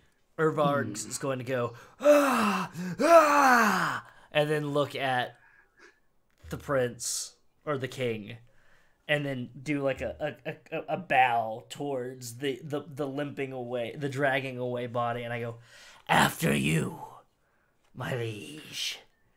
Fair enough. Let's just finish this, and then you can get your teeth. And Mercari will roll up and just smash down with his war hammer. It sinks deep within the skull of the. Well, please, not the skull. Watch out for the teeth. Very important. I'm not touching those teeth. Where are you slamming it down? Specifically. Actually, you know what? Let's do the neck, so I can separate the head and make it easy for Urvar. Why don't you roll for me to see if it separates that head? Such a kind king. So I rolled my 1d6 for the warhammer plus 2 from strength is 6 total. 6 total. Spines are fairly hard to break, but zombies are also rotting. And the spinal cord snaps into, and you hear a clink of your warhammer as it connects and meets the ground. There's a shaking of both of the legs that is non-stop from the zombie, but there's no more emanations coming from its mouth. The legs just shake and tremble, but they do not struggle or move in any intelligent way, just a trembling. Well, Urvarg, you have your teeth. Vatan, do we need to do anything with this corpse? Put it to rest or burn it? I'm not sure what to do with these. You're the religious man. Yes, hold on. Let me consult with the good books there. Let's see. I'll correct this one. This seems like the right one. Yes. Well, no, not a lich. No. Not a, what's this one? Definitely not a Finks. No. Not an occult or master. Nope, I think we're done here. Fair enough. You kind of step over the dead body. Urvarg, do you pick up the head? I do. Do you do anything with it, or are you taking the head with you? I'm going to put it in the corner where the wall meets the floor. And I'm going to take my femur. And then I'm just going to step on the back of it, pulling the femur up so it separates the lower jaw from the upper jaw. Yeah, and you win yourself a, well, not shiny new, but new lower jaw of a zombie, of a node. The best part. The rest can be for the birds. Yeah, kick it like a football. Perfect. How's the teeth? Is it good? How would you rate it? They're decent. Oh. Better than the old man's. But certainly not a prince's. Well, we should definitely work on getting some royal teeth for you. Definitely. I would love a set of royal teeth. Wouldn't we all? Royalty. I just got that.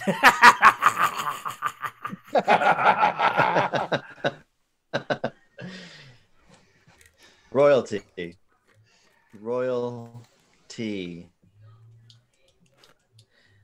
There's a type of penny royalty that's used to take care of certain medieval pregnancy issues. Our Prince Pelle wanted to take care of it himself. And he lies further still within these walls, somewhere beyond the door, perhaps in front of you. It's a modest door. It's a door that perhaps at one point goes to any number of other crypts or utility closets. It is a simple door in a royal crypt. And as you open it, there's a large table and a man pinning birds on a board. They are dead birds. My God, what are you doing with those birds? They're perfectly good for eating. Huh? What? Why are you pinning them to a board? Oh, the plague birds. What? Oh, the plague. Oh my. Oh, fuck. Oh. Oh. Yes. What? I would never. No, you don't want to eat plague birds. No, surely not. Why do you have them here in the crypt? Well, it is a crypt, isn't it?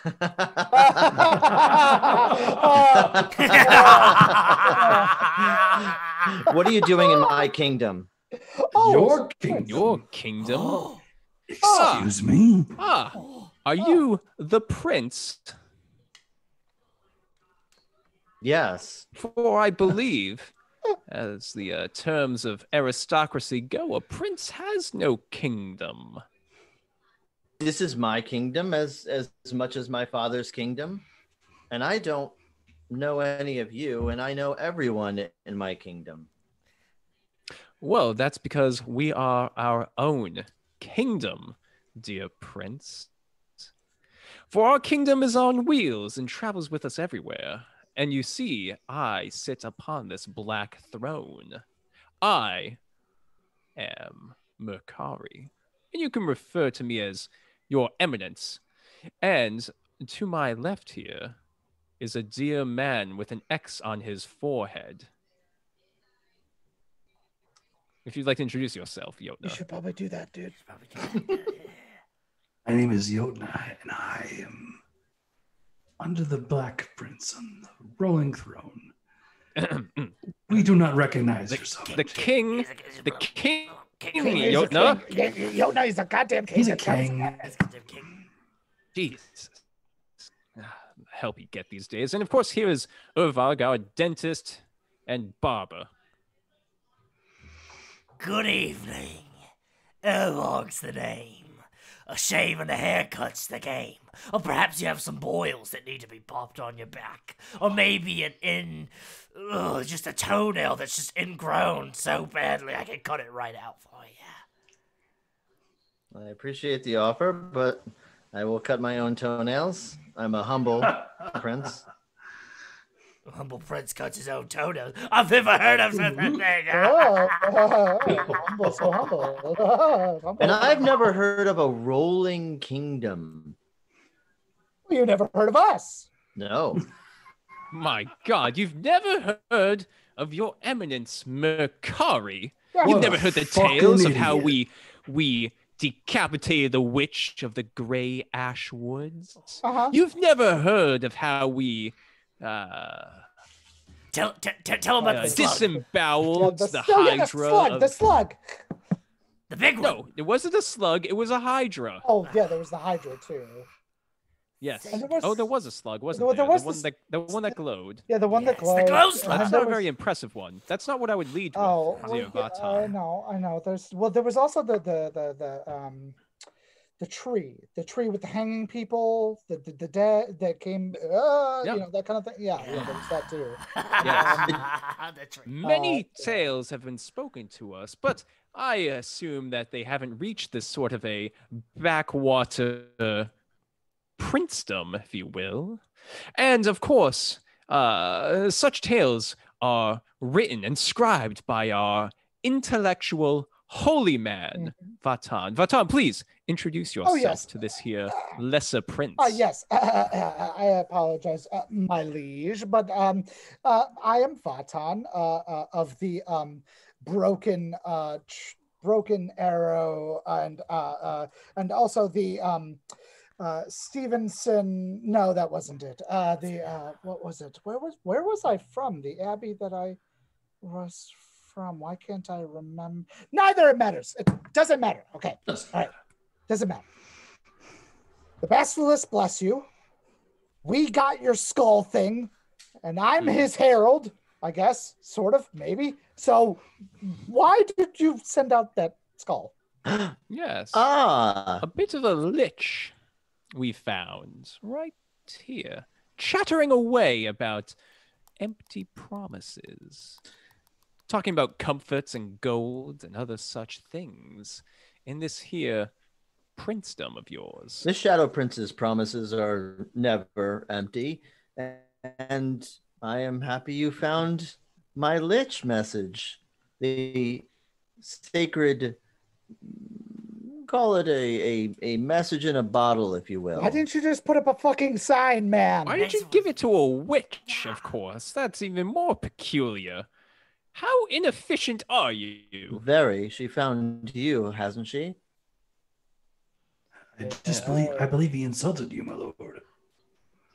Did he? I don't think so. I don't think that was really. Well, while an you're insult. trying to figure out whether or not I've insulted you, why don't you take a seat? We'll have a drink, and perhaps we can discuss a royal agreement. Fuck, that's the best thing I've ever heard. Indeed. Do you have a parlor or any other such room with some further amenities? I have this table. I'm gonna sit down at this table. And I just sit down. Well, my throne is quite comfortable, and I shall stay in it. Yes, please. Doom Join Master. me. And Mercari will take a seat at the head of the table, as far away from the plague birds as possible. This table is covered in plague birds, but you found a nice little spot on the edge of the table, just far enough away where you have some arm room and you won't have to kind of rub elbows with any of these rotten pinned things. Where are the rest of you seating? Well, as your new sort of herald, I guess I'll sit on your right side. Very good, To the- Vatan. Very good. Yeah. That's what heralds I'll do, have a seat right? on the left. Excellent, Yona. Excellent. Yes, your skills and mastery of machinery and mechanical parts is truly an impressive thing. I heard that once. Did you ever work on siege engines, Yotna, back in your days? Or did you primarily work for smaller things? Siege engines. Here and there. I don't like to Interesting. gloat about it very much. Oh, and a royal engineer before things were so dark. Yes, royal engineer, among other things. But I mean, that's neither here nor there. So we have a herald and we have a royal engineer, and you must be the royal guard. Yes? Among other As he looks at things. Urvarg. Urvarg is just standing a little bit behind no. The wheelchair, and he's just kind of staring at the guy's mouth, just like a little bit slack-jawed, just like. Royalty. Urvarg is no royal guard. As I mentioned, he's a physician of sorts. He's a man of Science. healing and science. Yes. Yeah, healing, science, the like. A bit of a tailor at one point too. He's read so many books. So many. So many. So many books. So many. As you stare at the teeth in this man's mouth, you can't help but to notice his skin seems pristine, waxy almost, as if it's been rubbed by a ointment, some kind of stiffening agent, perhaps even some makeup covering the telltale signs of death. The mouth is dark inside. There is no shining reflective light from saliva, which make the teeth even whiter. There is a sunken look in his cheeks. He is truly dead. But he still moves. We'll all be dead at some point. Now, That's rough, buddy. dear Prince, what is it we have to discuss? As you see, my kingdom has come to you. A favor. A favor? We've already come to you, and now you ask for more. What favor is this? The favor will be yours, that I give unto you. Whatever it is you ask will be yours. My resources are filtered through the Shadow Lord, so they are endless, boundless. The Shadow King's long silhouette reaches far beyond even Galgenberg. Yes. I will allow any question to be asked, any favor which you may want, whether they be riches, it's yours. Women, men, however many, they're yours. Lands, we will find a village and we will kill them all and give you that land. Anything you desire. A favor for you in return for a little bit of delivery service. Catch. Mm-hmm. Yes, you need a kingdom to do deliveries. Peculiar, Prince, but we'll hear you out. Won't we, Yona? You may as well. Since What are your your terms? kingdom travels, I imagine it travels far and wide. Yes? Oh, of course. Yes, we've been all up and down the main artery, the main road. That is what I'm going to ask you. You are to court Anthalia, the Blood Countess, for me. Deliver 2 hogsheads, 2 casks, a gift for her with a message. I want you to go to the icy land of Kyrgyz, to the black glass castle of the Blood Countess. The party is to deliver these casks. Excuse me. The kingdom is Thank to you. deliver the casks. Of course.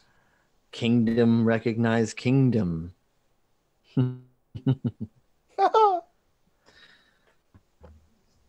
This is a bride price, an offer for her hand in marriage to Prince Pelle, to me. And if she refuses, kill her and bring back her corpse. I desire her here, regardless. She will be mine, and I will rule from here to Elaine's and back again, whether she likes it or not.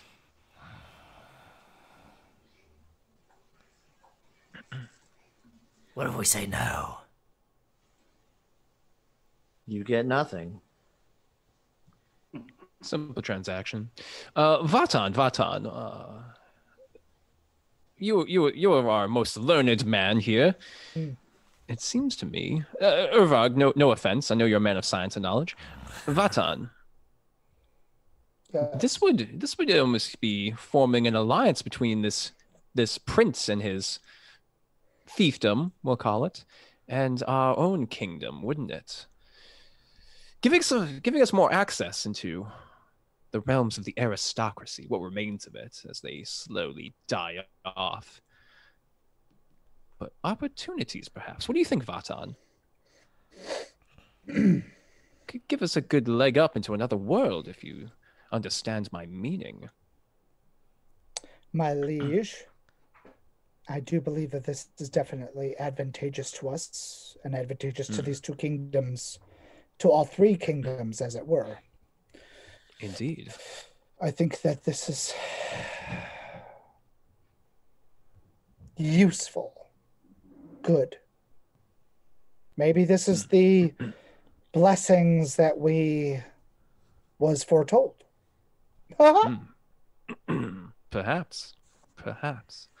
Indeed, I'm quite interested, Prince of Shadow and Death, in this here opportunity. I believe it could be advantageous for all of us, as Vatan most wisely pointed out. And I would propose an additional item to this offer, that we will speak of my kingdom and your fiefdom as an alliance. It will prove the strength between us when we go to speak with this Blood Countess. What say you? The Shadow Realm is vast, but yet not mobile as your kingdom is. And my fiefdom would most likely lend a little more, how do I say this without offending any of my guests? Gravitas. I was going to say legitimacy, but I like gravitas better. It adds a little more gravitas if you are aligned with the Shadow King's heir. And the betrothed to the Blood Countess. It would be an agreement between both kingdoms and your rolling kingdom. The Black Throne. I think that we have ourselves an alliance. I was looking for a proper and worthy set of adventurers, but perhaps I was really just looking for a kingdom all along. And I have found one, haven't I? It seems as though this is a most blessed day in these dark times for both your fiefdom and my kingdom. Unless Jotna or Urvarg have any other stipulations to add on, I think we have an agreement.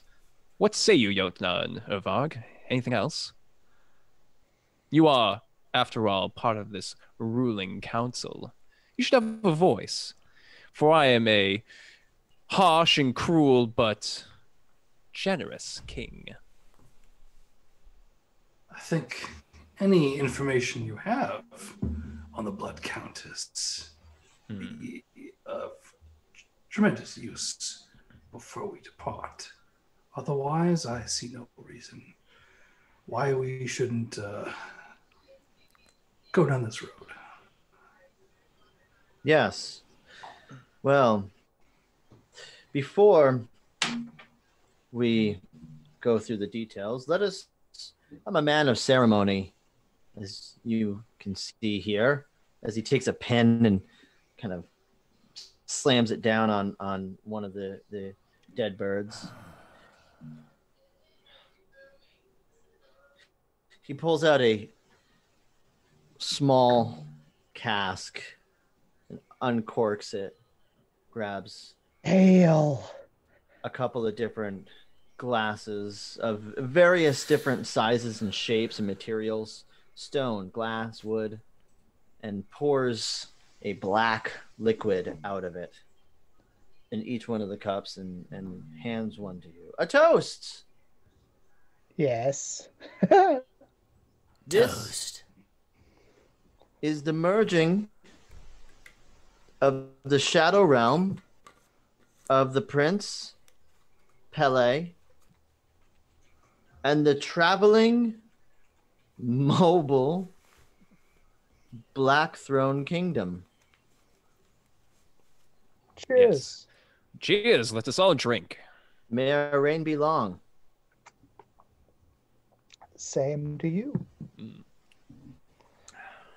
Oh, wait till the prince drinks. Doesn't seem to affect him at all. Nope. I already drank. Whoops.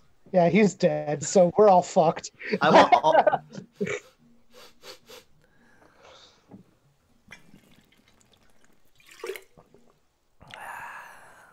I want all of you to roll a D10 for me. I'm just kidding. Nothing happens. It tastes like oil, like motor oil. It tastes like ethanol. Sharp, stinging pain goes down your throat.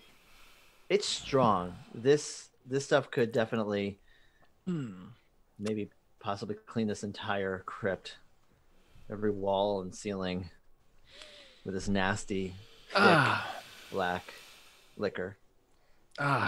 Strong and stiff like the corpses of your kingdom. Impressive drink, sir.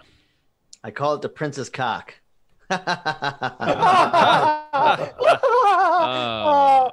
Oh, wow. Well, I think with that, we have our rations and we'll collect the 2 hogsheads and the 2 casks. What's in the casks, by the way? Just so we know for when we present it. A fitting gift for the Blood Countess. Yes. Should I just say it's a fitting gift, or should I describe what's inside? I'm sure she or her castellan might be curious about what the casks contain. The carefully collected blood of virgins. Oh. Magnificent. I applaud your style, sir. Well, I didn't collect it myself. Not such blood is in such short supply these days, and is in high demand amongst the more occult classes. I would assume. Vatan, is that true? Well, there was this one time that I got kicked out of the Abbey for collecting the blood of virgins, but I found out that he wasn't actually a virgin. He was just a good liar. But I still got kicked out anyway, so I mean, it really doesn't matter. Yes, the collectors don't last very long once the people find out they've been collecting virgin blood. Yes, indeed. Well, thank you, Prince. We shall load this up into our cart and be on our way to the county of the Blood Countess. Yes, to Elaine's, where I hear wind is born. Kyrgyz, correct? That is where she stays? Yes, Kyrgyz. Cold. Elaine's is the storm tower in which she lives. Cold there. Very. We may need provisions. Provisions? Just maybe perhaps some furs, or Your coat. if there is any cloth, cloaks, things about. I have plenty of leather here. You do? Yes, Good to know. plenty of leather. Lots of leather here in the Dead City. Well, good to know. If we can be outfitted with perhaps some traveling wares, then we can just be on our way. You know, out of your hair and all that. He has one of his servants bring over various leather coats of different sizes and thickness. Nothing really fortified as armor. The stitching's really interesting. You could probably make out some faces on the sleeve, and As long as my liege is well taken care of, that is all that matters to me. I also am quite partial to my fingers and toes, so I do need some, maybe some things just to make sure that we stay warm. Mittens. Yes. Socks. Adorable. Yes. Ah, yes. You don't want to catch frostbite and lose all your fingers. It's hard to bring a countess back without fingers. This is true. Yes, I can provide gloves. Okay. I can provide gloves. Servant, get Get them some gloves. Why are we laughing? You're gonna love these gloves. Are we? Oh, okay. Yeah. Are You're gonna love them. Oh, it's great. It's great. I'm so There's excited. There's a very small, rotund man with a wheelbarrow, and he's giggling along while everybody's giggling and wheeling this wheelbarrow out, and there are hands, piles and piles and piles of degloved hands. Well, that's one way to do it. Take two, go ahead. Take two. They're yours. Take two. Sure. Why not? This is the weirdest thing that I've. This isn't the weirdest thing that I've. This is not the weirdest thing. I'm a size 2. Little fingers. Good for you. Oh, that's great. I'm glad that you're keeping yourself slim, I guess. I don't know. I wouldn't say that. Why is everyone fucking laughing in this place? My kingdom is a happy kingdom. What can I say? I would suppose. I hope this should suffice. This is good enough. My liege, do you believe or my eminence, do we need anything else? No, we're quite ready to depart. We shall go immediately as a token of respect to our new alliance with our new ally, the prince. Let us go. Don't fail me. Oh, we won't. Failure's never an option. And, of course, my kingdom always gets results. We shall see. And he goes back to pinning his birds. The little man goes back to his wheelbarrow into the back hall. You pass a couple of lepers that are busy picking at their own scabs, hoping that the prince doesn't ask them to do something again. Urvarg's going to wait until everybody's starting to walk away, and he's going to turn back around and look at the prince and go, "Your teeth, your highness." Yes, you like them. Quite a bit. You've been staring at them this entire meeting. I haven't seen a perfect set quite like that in quite some time. Yes, it took me quite some time to collect each one of these and have them installed myself. Duly noted. Good evening. And then turn and walk. Evening. He touches his teeth and adjusts his skin. Get a little bit loose. Might need to tighten it up a bit. I'll just pin it down here. There we go. Edgar, your skin is falling off your bones. And you leave the dead bastard Prince Pelle to his birds and to his lepers, to his courtesans. And you make your way back out of Graven-Trosk, back on the Dodvag, the dead path, the dead road. You have your, yes, Jotna. King Mercari. About what we just experienced and agreed to do. Yes. What do you think about it? I think it's a good opportunity, although we may end up having to fight our way out once we return this Blood Countess and do our agreements. This prince, we don't may not be trustworthy. He did kill his own mother, as I recall from the stories, and he seems. Yes, How would you feel about marrying the Blood Countess yourself? The thought had crossed my mind, Yona. We do have the things that she may desire. However, there may be better opportunities. She's only a countess, Yona. I am working my way towards a true landed kingdom. So I shall look for a queen, perhaps a duchess who may have her own duchy. Duchy? Duchy? Whatever it's called, I don't know. Vatan, you know these things. You'll speak to me on yes, the of matters course, of... Of course, of course. Yes. Of course, my liege. But, I see this as a mere opportunity for greater things, a stepping stone to the future. But I like your cunning thought, and I shall remember it. And perhaps, you never know, maybe something will go awry, and maybe I'll marry her. Maybe you could be a count, Yotna. You never know. My liege, I would love to be a count in your service someday. Indeed.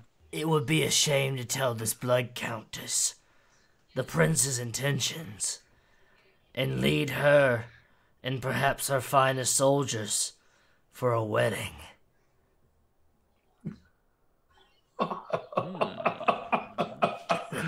Oh, Muvag, my man. Even more cunning. That is a good one. I want that ass's fucking teeth. Wow. All right. Well, I mean, I can do some. We can do this. We can get some things done. Yes. Would you like to perhaps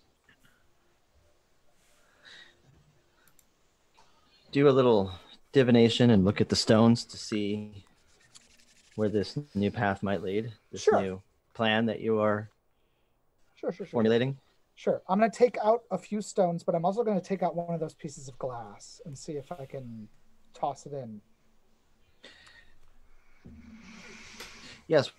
Why don't you, while you're doing that, throw a d20 in there for me? Faux show. Let me roll some dice. Metal cover of Heart of Glass by Blondie playing in the background. Yeah, there you go. That's good. All right. I got a 16. Plus, what am I adding to this? You got a 16. Yeah. Let's add presence to that. Still stays at 16. Okay. Presence of 0 for a holy man. Interesting. It is. I didn't say I was a good holy man. Well, and this is a merry band of miserable bastards. Mm-hmm. You do find that there is a feeling, an inkling. There's a promise of prosperity, a distrust in this prince's plan, and this new plan. You get a feeling of two roads of equal distance. A feeling that both taste like blood and both taste like ashes. So maybe it would be best, would extrapolating on this knowledge that both roads would end in ruin, but going a separate way would be most advantageous for our rolling kingdom. That's the way to interpret. Okay, that is one way to interpret it. Okay, so I'm gonna look and stare at the sky for what I think where the sun should have been if the sun came out today. If the sun came out today, if this is north, at this moment in time, the sun would be going down, so it would be towards the west. Okay. So I stare west. That would be to your right because you're facing south. Okay. And I'm just gonna start talking. My liege, there are two roads that walk down this path. Both end in ash and blood. That sounds bleak, Vatan. But for some reason, there is also prosperity still in this wake. One could say that it would be interpreted that maybe we don't go down either of these roads, for both of them end in ruin. And maybe a third way would be best. But I do believe that what the prince has stated is, in fact, a way to find some sort of prosperity. If I'm reading these stones correctly, I do not. It is a confusing statement. I'm not going to lie. But I will also have to say to you that if you eat that leaf on that tree right there, you will have an erection for at least 6 hours. I assume, Vatan, that was a general statement. Because as we already established, I lost my potency on the battlefield. I'm sorry, my liege. I would never suggest anything. No, nothing, sir. No, nothing, sir. Nothing, sir. I apologize. I just a simple mistake, Vatan. Sometimes the spirits just take me. Strange places, yes. Yes. Yes, but this knowledge is important, and I'm sure Jotner Urvag may desire such a leaf. Oh my goodness, where was I? I just go places. Taking a leaf. You take a leaf? Oh hell yeah! Are you eating the leaf or just saving it for later? Saving it for later. Attaboy. Vatan, so the yes. stones told you what? I need you to be less cryptic and more clear. Sorry. Remember, I am but a king.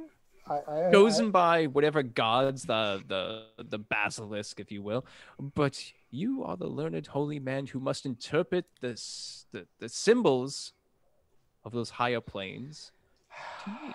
My liege. And to Jotna and to Ur. Okay. Which path must we walk for optimal profits?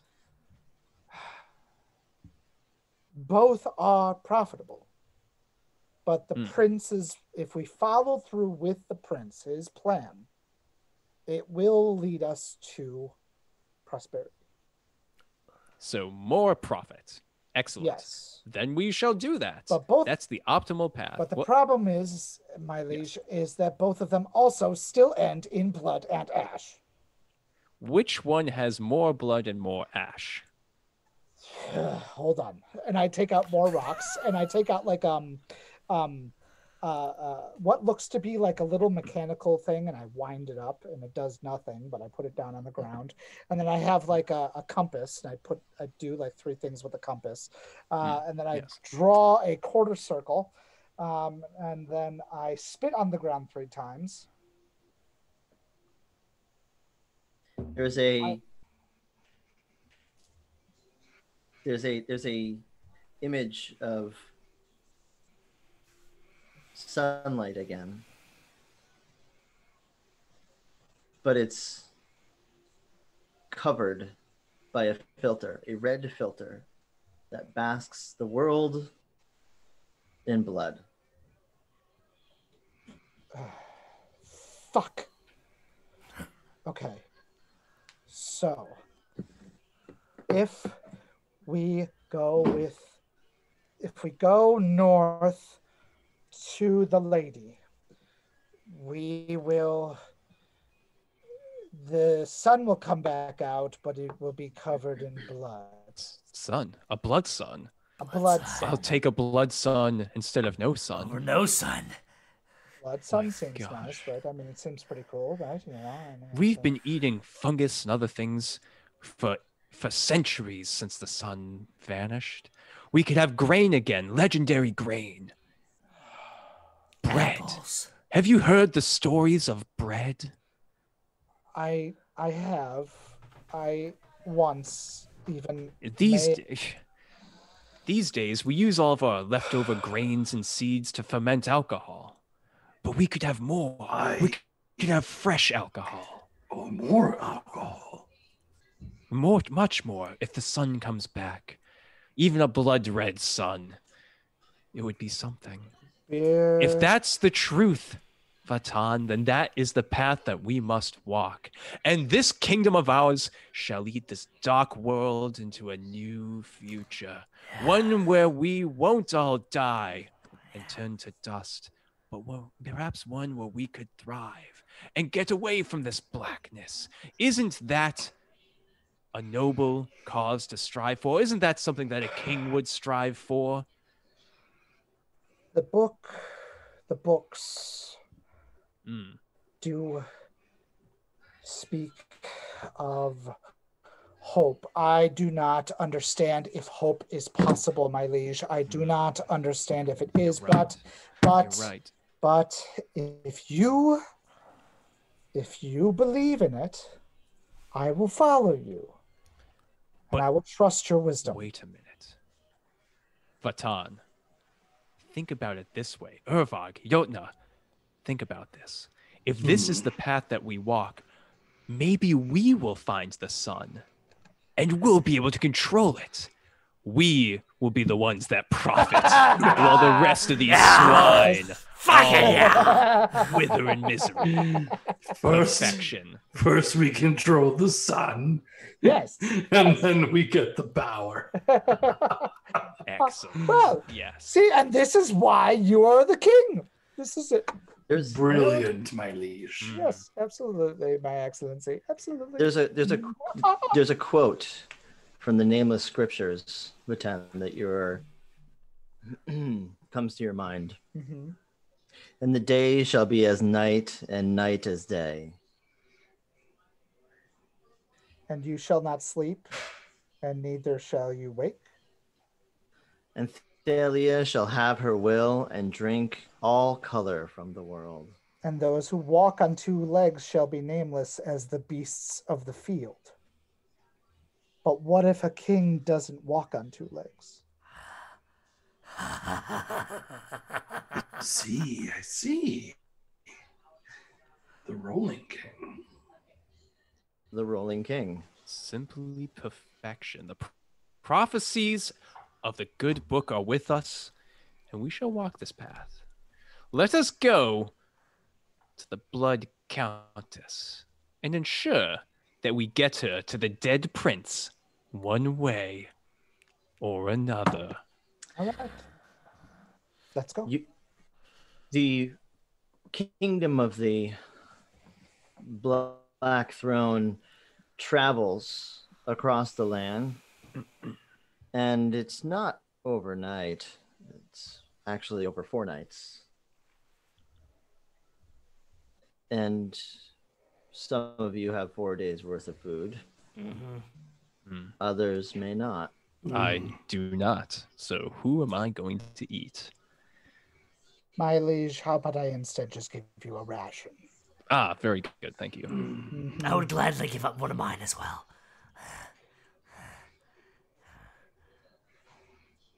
You are all very bound by this new idea of a traveling kingdom, a kingdom that's not bound to the castle in which it lies, a kingdom that can be boundless and go anywhere, can rule over anyone. You share your rations, and you make it to Kyrgyz through the icy wind, the lonely white field of despair. It's cold and dark. You beg for the forest that once was behind you. You were lost and desperate there, but here, even more desperate still. And it's black and white and freezing. But you see in the distance, there is a city. There is towers. Very well. Come along. Let's find this Blood Countess. Yes, my liege. Get her. I'm gonna eat. Get out. Eat Yes. one of her horses. I'm gonna eat one of her horses. Yeah, that's good. I'm gonna bathe in the blood of whatever fucking horses. It's so fucking cold. Lane City was once a bustling mining town, but now is in serious disrepair. Since the very last diamond was mined years and years and years ago, and now the world is black and dying soon. And the city went mad. There are 4 obsidian stone towers that pierce the sky. Once known as the Fangs of Anthelia. Now little more than just empty-looking, unholy towers. Another dead city. They deserve each other. Fuck this place. This stupid plan. Why would anyone even live here? It doesn't have a smell. It doesn't have anything. Ugh. It smells like nothing. It smells worse than nothing. The absence of anything human. It smells like ice, cold wind, lonely families. There's a obsidian tower ahead of you with a large door, known colloquially as the Tainted Keep. This is the main tower where the Blood Countess and her servants perhaps are behind. My liege, may I be your fucking herald and knock on this blasted door so we can get out of this place? Yes, please do. Please do. And the rest of you should think about investing in heated seats. It really makes this trip much more comfortable. Yes, Bakar, you're warm. It's actually it's not as cold for anybody else. Your heated, burning coals behind you are keeping you nice and toasty. Mm. For fuck's sake, just knock on the fucking door. And I'll like slam on the door until somebody shows up.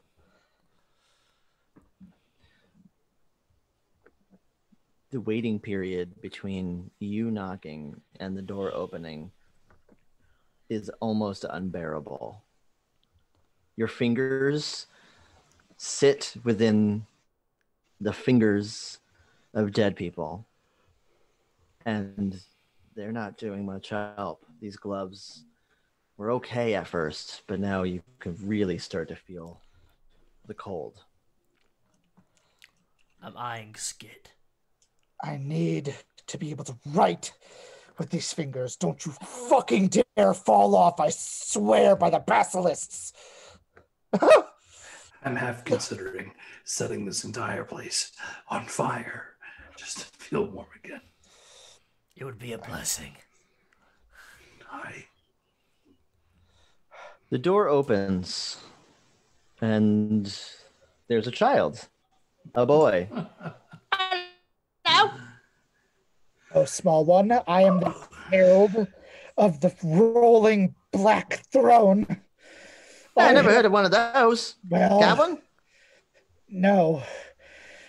I am in need to speak to your queen for my king in an offer for the Shadow Kingdom. May we come in and find some semblance of comfort. What's the password? Teeth. Teeth? That's not the password. Please. All right, come on in. Come on in. In we go. Practically rushing past him. There's a you walk through a little hallway, and he kind of skips downstairs and kind of hops over a big pile of remains. They are organs and hands, feet, animal parts. Well, come on. Yeah, well, true to her title. Blood Countess has lots of bloody parts around. Oh, I'd take anything. Are you going to climb over the pile of remains, which are in various stages of decay? Yes. Yes. Don't give a fuck. yeah, we will. My throne might have some trouble here. Yeah, I'm gonna try to help him. I'll push your bloody throne. Yeah. All right, okay. Should have invested in that kind of snowplow front to this thing. Well, this will do. Just push me through. Well, the good part about it, a combat wheelchair, is it has very, very heavy diesel wheels that are meant for all terrain. Yeah. It's really meant to be, face various lands of battle. Whether you're in a swamp, whether you're in a field or on cobblestone. I mean, this thing can pretty much get anywhere. And with a little help from your friends here, you're able to skid over these pieces of meat, which are very warm, actually. Oh, thank the basilisks. Oh, this is fantastic. Make way for the rolling regent. Are you going to be? Let me see. Are you going to be fast and loose and rough with this, or are you going to be careful? I think it's up to Vatan. What does Vatan want to do? Let's be careful. Let's because we are in someone else's kingdom, and we have a deal to make, so we can't fuck it up. Yeah. Also, Yotna, I need you to go back and bring in the hogshead and the casks. Or maybe we'll get one of the servants to do it. I just don't want him to freeze out there. I'll do it. No problem. Ah, perfect. Thank you. Yeah, you had it on your wagon there, pushing it across the snow. This should be fairly easy to bring this thing inside. So Urvarg and Vatan, you're kind of holding the throne over and kind of carefully bringing it over the innards. Mm-hmm. I want both of you to roll a d20. Okay. 1D. And then, let's see here. I want you to add, I guess, agility to this roll. Did I pull strength? You can pull strength if you like. Yes. I would definitely like to pull strength. Yeah, I would like to pull strength. All right, boys, pull strength. Okay. With strength, I have an 11. 14. Well, there's you take a step and your foot kind of comes loose a little bit and you feel a scrunch, but you're able to keep the throne pretty even keeled. The chair is moving across. The wheels are kind of partly supported by pieces of meat and bone. You feel something moving inside of that pile. I think that was a kidney. But you make it across just fine. The little boy is nowhere to be seen. You might have skipped ahead or behind, or maybe how kids are. They just kind of flit this way and that with no regard to anybody else. Hold on. I turn around and look at the thing of innards and go, is there anybody in there? In the pile? Yeah, I'm trying to get someone's attention if they're if she's in the pile. But that's what I'm trying to do. I'm trying to be is she just in there eating shit and being crazy? Is that what's going on here? Because if it is, well then I gotta we don't kink shame in the Rolling Kingdom, Yeah, exactly. Well, you can't be certain that she didn't take a snack on her way through. But, you don't get an answer from the pile. Okay, well, whatever. You can see as you're yelling back, you can kind of see that above this pile there seems to be a very high ceiling and a gate or a kind of grated well all the way up at the top. This is As if this is a dumping ground of some type. Peculiar to put that by the front door, but again, as Ovog said, we don't judge. We don't judge. But page boy, bring us to the Countess as soon as you can. It's not wise to keep a king waiting.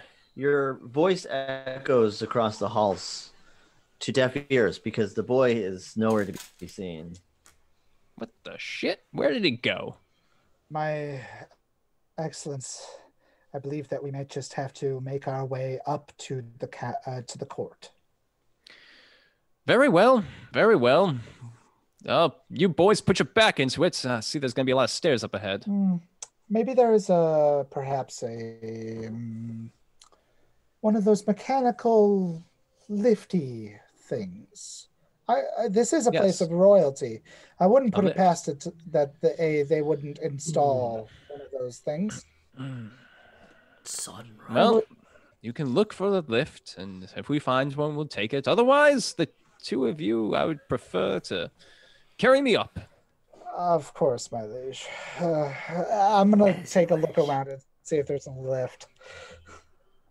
Am I back in from bringing in the hogsheads? You go out and things from the wagon. You go outside, and you grab your hogsheads and pull them into the building.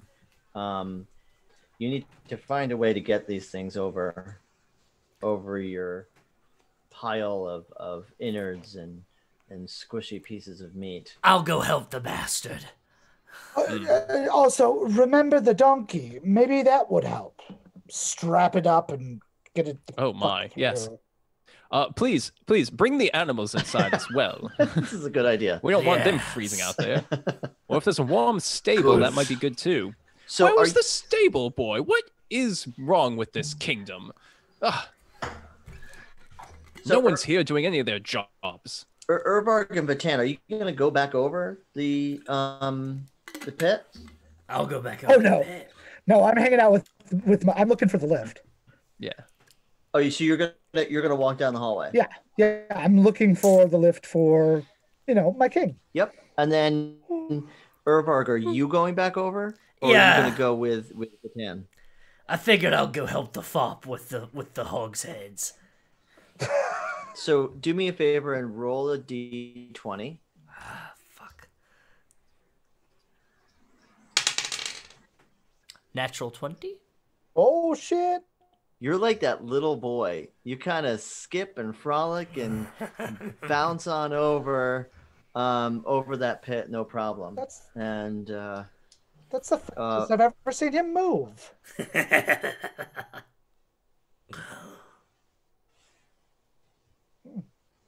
So, Yatna. Yes. How are you gonna handle this? Well, if I see Ufar coming, I'm going to toss a hogshead over the pile to him. Get a nice Slav squat ready for it. And then afterwards, I'll climb over myself. Okay, I want both of you to roll a d20. Lift with your fucking legs, man, not your back. I'm the blood. Opposite end of the spectrum. Not completely, not entirely, but What did you get? I got a 4. And what did you get? 9. Okay. That's a 4 with your strength? Oh, with my strength? Add strength, please. 6. No. 9. Okay. Nice. Awesome. Okay. You get the hogs heads over the pit onto the other side. But You kick a couple of corpses and slip a few times, and a corpse peed crawls out, a multi-segmented corpse-eating centipede. Fuck. Yummy. Everybody roll for initiative. Even me, because I'm all the fuck off. You're fine. I want Urvarg and Jotna to roll for initiative. Cool. Mercari, are you on the edge or are you following? I'm pretty Batan? far away, probably. Okay. Yeah, just Jotna and Urvarg. I got a 9 again.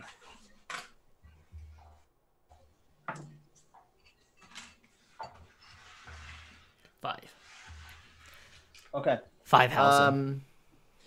You guys go first. So, Jotna, what are you going to do? I'm going to take my sword out and slash one of these buggers. And what's your sword dice? D6. Roll that D6 for me. And add your strength. 5.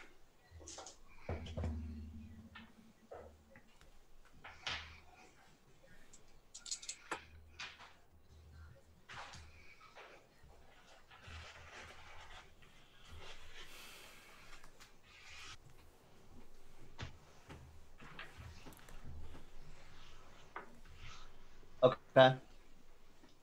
The sword slashes the side of this corpse peed and cuts it exactly in half. And it wriggles, both sides wriggling deeper and deeper into the pile.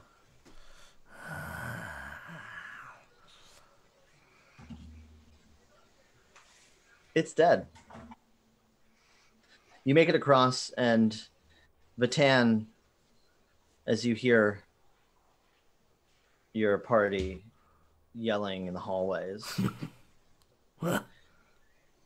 you walk into a room with torches on the walls. The floor is cluttered with bones.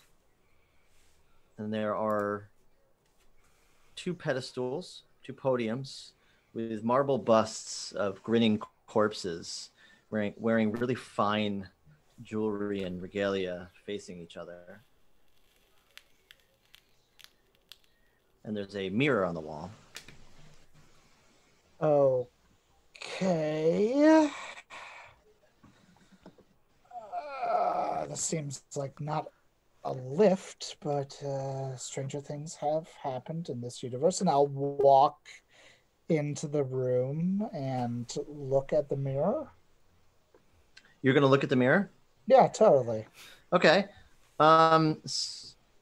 So, like, what are you looking at the mirror? Are you looking around? Like, what are you specifically looking at the mirror for? Are you looking to see what it's made of, or what's on it, or are you looking at the reflection? Or looking at, this is where my holy man kind of occulty stuff would probably come into play. I'm trying to figure out, like, if there's magic here, if this would maybe perhaps somehow teleport the king upstairs.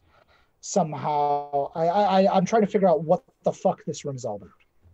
Okay, one thing that you notice is that you the busts, the smiling corpses have no reflections. Okay. But you do. Okay. How long are you going to kind of look at the mirror here?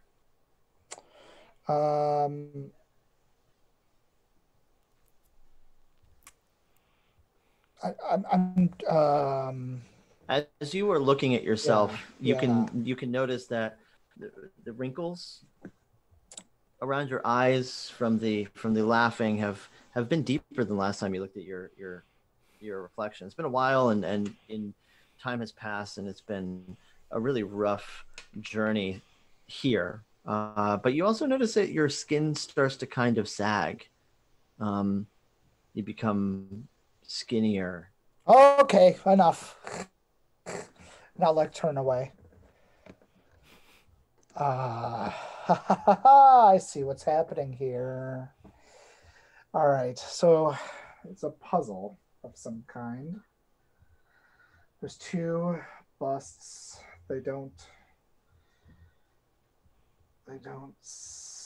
not seen in the mirror, but there's a pile of bones. So obviously the mirror just eats people. Is there anything else in this room? No. What can't? There's two. Do the corpses have their like arms holding out or anything like that? Like, is it like that they're looking to hold something? No, they're just kind of standing at attention, smiling, facing each other. Do they look like they can move? They look like they might have moved at one point in their lives, but now they're corpses. Oh, so they're like actual corpses. They're not like made out of stone or something. Yeah, they are definitely corpses. Oh, okay. Well, this room just fucking sucks then, and it just is a mirror that eats people. This is not a puzzle. This is just fucking nothing. So I'm gonna like plunder the corpses and see if there's anything on them. You're gonna plunder the corpse? Yeah, of course I am. I don't give a fuck. Hell yeah. Under the corpse. Okay, so you plunder the corpse. Sorry, hold on. And you find...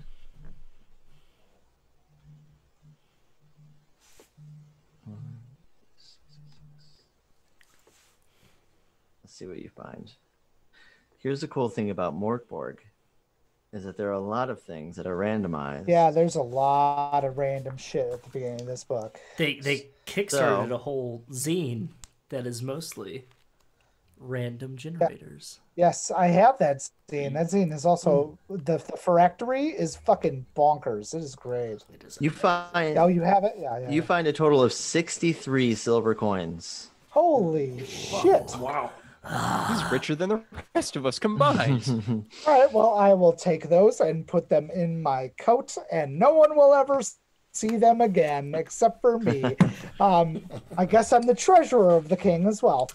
And so I'm gonna walk back and be like, my liege, Yes. just so you know, that is not a lift. That is a room that will kill us. So let's not go in there. Well done, Vatan. Well done investigating that and also not dying. Thanks. I appreciate that, my liege. Your wisdom is a beacon of light in my everyday bleak existence. Yes. Well, excellent. Well, Urvarg, come over here. Yes. You and Vatan, put your backs into it, and let's go up these stairs and get to the Countess. Indeed. Of course. I'll have you know, you might want to look out for bugs. All right, will do. I shall be on the lookout. Jotna, you've got those heads in the casks of wine? Sure do, my friend. All right, excellent. Good. Well, let's bring these up and let's have an audience with this Countess. She shan't keep us waiting, and well, we don't want to keep our friend the prince waiting either. Yep. I'm As just you- picking up. Oh, fuck. As you guys roll these casks and roll your king through the halls, down some stairs. Stairs are not a problem for the thick wheels that you have because they're pretty wide and they're not that steep. And instead of going up, you seem to be going down, Peculiar. descending into the ground. Your wheels are thick enough that it can traverse over each of these stairs without Good. really any help from anybody else. Oh, well, this is good. Yes. Most convenient for you and most convenient for me as well. I can keep my mobility. Good. Well, let's keep going down to find this Blood Countess. Peculiar, but well, to each their own. There are stranger things that we have witnessed, my lady. Yes, well, with this cold country, perhaps being low down in the ground will keep her warm. I fucking hope so. You come across another fairly long hallway. There are no doors, just cobblestones leading down a path. Oi! Oi! Oi! Oi! Hey, what you got there? Oh, I've got And myself a king, 2 hogsheads, and a cask. What you got over there? I haven't eaten a king yet. And 2 goblins Goblins? What in the sand? walk out into the shadows. He's all yours. Goblins? Goblins to face a king? You better back off, you little rascals. You ragamuffins. We're here for the Blood Countess. Not you. The Blood Countess? She's ours. You can't have her. We don't want her. We merely wish to speak to her. To present her with some fine gifts, which I'm sure she may share with you. If you act correctly and not antagonize me and my kingdom. Can you roll a d20 and add presence to that very convincing speech? 16. 16. Damn. That's the king. Gifts, you say? For us? No, for the Countess. But let me remind you of a law in the good book called the trickle down. When a gift is given to the richest, sometimes, always, some of it trickles down to those below, such as yourselves. So, if you allow us to give this gift to your Countess, some of it will trickle down. Yes, yes. And let me tell you, as we mentioned, some of it is in a cask. It's a liquid. And you know, you smart goblins, liquids trickle down. Liquids do trickle down. I've heard of this effect before. They do trickle down. Right. When I pee on the wall, it trickles down. Yeah. And yeah. if I were on the ground with it, then I would get some of that trickle down. Yeah. Yes. Yeah. They start kind of like talking to each other and trying to kind of work it out, counting on their fingers and their toes. Ro, take some of this trickle down, and we'll trickle you down to our Countess. Yeah. We will. That's Yes. yeah. Yes, Yeah. precisely. Yes, Yeah. that's what you want to do. And then we'll get some of that rich You're liquid. right. Yeah. Yep. There you go. And then we'll be the trickle down king. Yes, Oh, you're a smart goblin. Trickle down kings. Oi! There can't be 2 kings. No. Why not? No. No, they No. can't be. No, there can't be. You're right. There No. can't be 2 kings. I'm gonna be Yeah. trickle down king, not you. Well, Okay. we can both be trickle down kings. I don't see why there can't be. I don't know. Down? Yeah. No. Only one king in a kingdom. Otherwise, the other is a pretender. And you know what a pretender is, I am don't you? I am no pretender. Yes, you are. You're a pretender. I'll trickle you down. Oh, well, maybe if you now I'm just a herald. Yes. I heard that if 2 goblins that are trickle down kings, maybe there could be a trickle down herald instead, so that we don't have to eat Yes. each other's faces. Or a castellan, or a Castellan. hand of the king. No need for a coup d'etat. I want to be pooped a tat to the trickle down king. Well, Excellent. This bores me, however. You can settle your differences later, but bring us to the Countess immediately. All right. All right. We'll settle the trickle-down king, and I'm going to be the castellan of the trickle-down. You can be trickle-down king. The castellan gets more ladies, I hear. Yes, Totally. I've heard that too. Checks out. Yeah. Definitely. Yep. Goblin lady. Yeah, goblin ladies. Yeah, totally. Beautiful. There are many. Green. Gorgeous. Plenty of teeth. Yeah. Lots of teeth. Very sharp. In all the right places, if you know what I mean. I do not. I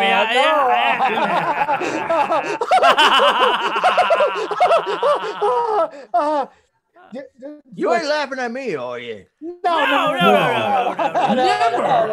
I'm a trickle-down king. No one laughs at the trickle-down king. I would never date. We're rejoicing at your lady flow of these lovely goblin women with all the teeth and the correct. Yes, as you can see, I'm not laughing. Bring me to the Countess, Right this way. or else ain't nothing trickling down. All you do is ask. I'm a trickle-down king. I I'm a already benevolent asked. king. Now let's get moving.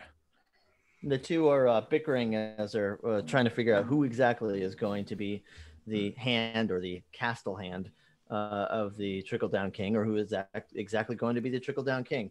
They're working their differences out. And you come across a statue and pass it. Statues of a goat. You walk past piles of dead bodies. Yep. Yeah, makes sense. That is her prerogative. You hear screams and cries from beyond. Let's just keep going. Deep depths. Just keep on keeping on. We can turn around if you won't. We've heard this. The We've heard this music before. to me No, is- we've heard this before. We've heard this Yeah, before. totally fine. Yep. We've been in some real shit. Let me tell you. Yeah.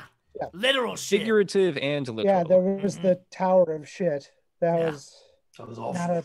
not our best time. Yeah. You walk into a really garish room. Everything is marble or polished gold. There are mirrors everywhere. There are tables covered in brushes and fine makeup tools. And in the center of this room is a ivory fountain filled with a red viscous fluid. The goblins kind of point to it and, hey, find her in there. And they kind of walk off and keep bickering about who is going to be what king where. Thanks. Very good. Harold, Yes. why don't you announce our presence at the Blood Countess can hear? Sure, of course.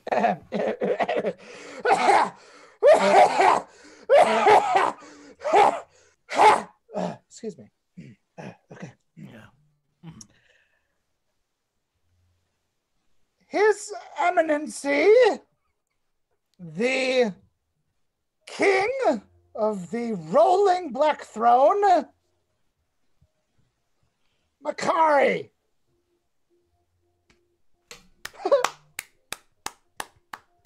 The little claps echo on the walls. There seems to be no one in this room, but a bubbling in the fountain you see. A boiling of this coagulated blood. And rising from the center is a beautiful, naked woman. The blood cascading down her body and horns calling from some other room. Perhaps a team of goblins with little trumpets. Impressive. Very. She looks at all of you silently. Blood Countess, we thank you for your hospitality and allowing us into your home. And we have brought you gifts from the south, from the dead prince, whose name I cannot remember at the time because I didn't write it down. You suddenly remember it's Pele. The dead Prince Pelle. He's given you these gifts of the blood of virgins, 2 casks, and some heads of hogs, and asks your audience and your hand in marriage. Marriage? Yes. Marriage. That is correct. For me. An alliance that would behoove his princedom, your county, and my kingdom. Your kingdom? Yes. I am princedom and my Yes. county. Mm. And you bring blood. That is correct. Jotna, you have the 2 casks. I do, and I present them to the royal lady. She steps out of the tub, holding her hand out, I offer a hand. and she kind of grabs her hand and pulls herself out of the tub, looks at you and looks down at your clothes, and walks over to the corner of the room and grabs a robe and puts it on. She still has blood caking and drying on her soft flesh. Is there blood on my hands now? Yes, there's lots of blood on your hands. Just try to find a place to put it and realize there's not a lot of places, so I just kind of okay. Now. You feel energized. There's a vanilla smell. and a piece of something that falls off of your face. Do you eat the blood? A little bit, yeah. Yeah, you kind of catch a little bit of a buzz. Not nothing too intense, but just a little bit of a buzz. Schnapps. Schnapps. Each schnapps. You come here and ask for my hand in marriage, and I don't know who you are. I've never met you before. No. You talk about a prince. Oh, of course you know of the Shadow King to the south. His heir apparent seeks your hand in marriage. Why, yes, I've definitely heard of Yes. the shadow. His prince, the heir apparent, Pele, seeks your hand and has brought these gifts. Heir? The scented, fragrant blood of virgins right here. And of course some hogsheads for your use. She walks over to the barrels.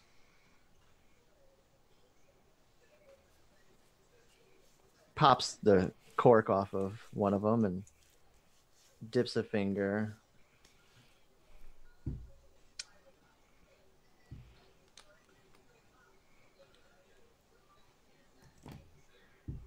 Yes, this is quite rare. A fine vintage. Mm. And heir apparent? What makes Yes. this heir so apparent? Oh, it's merely a term, which I read. No, I don't read. Oh. Which I have heard once or twice. Vatan, please explain the primogeniture and inheritance policies of this kingdom that we representing Of here. course, my liege. My lady, the kingdom that we are representing is the Shadow Prince Pele. He is heir of the undead kingdom and is looking for someone to be his lawfully wedded wife. Not just someone, Vatan. The respectable, intelligent, youthful, and beautiful Blood Countess before us. Yes. The reason being, of course, my lady, is that you and him are perhaps a match made in the stars. Yes. Illuminating. Yes. Illuminating as though the sun that we once lost. You have so many common interests. So many common goals in this world. It's truly a remarkable intersection between you two. Wouldn't you say, Jotna? I would definitely say that that's the case. You two are clearly soulmates. Just looking at you, having met him, it's meant to be, mate. And perhaps if you go, we don't have any portraits of him, but I would think you would be so impressed. We met with him so recently, and his skin was so smooth and flawless and well manicured. His teeth, just immaculate. Yes, Perfect Urvog, teeth. his teeth. Perfect teeth. She looks directly at Urvog. His teeth. My lady, when I say this, I do not mince words or mean to exaggerate, but his fucking teeth are the most perfect pair of chompers I have ever seen in my life. And I am the dentist of a king.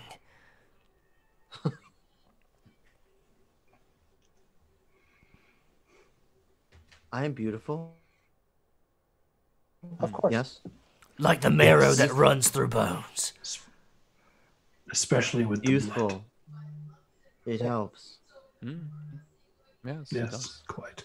My beauty has been talked about through the lands, and many would-be heirs come and offer me such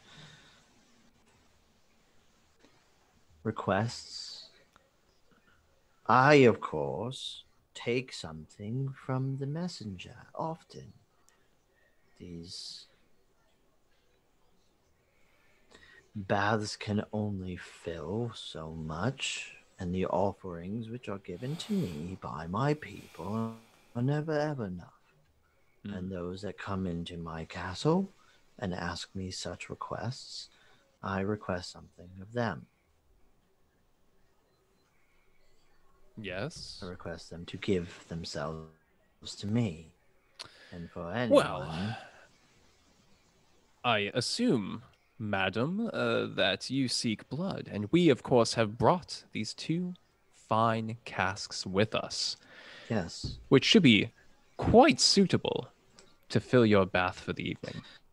Or next evening, since I see you already have yours. I don't need yours now that I have these.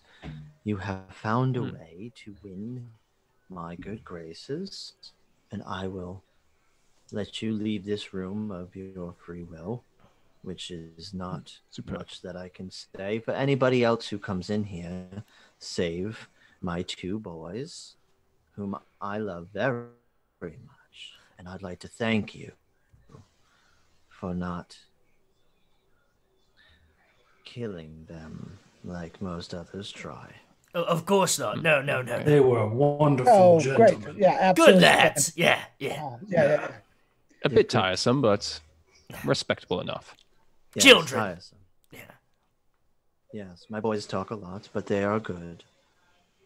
The Prince of the Shadow King knows very well, like I have told his father and his father before him, that the Blood Countess is not interested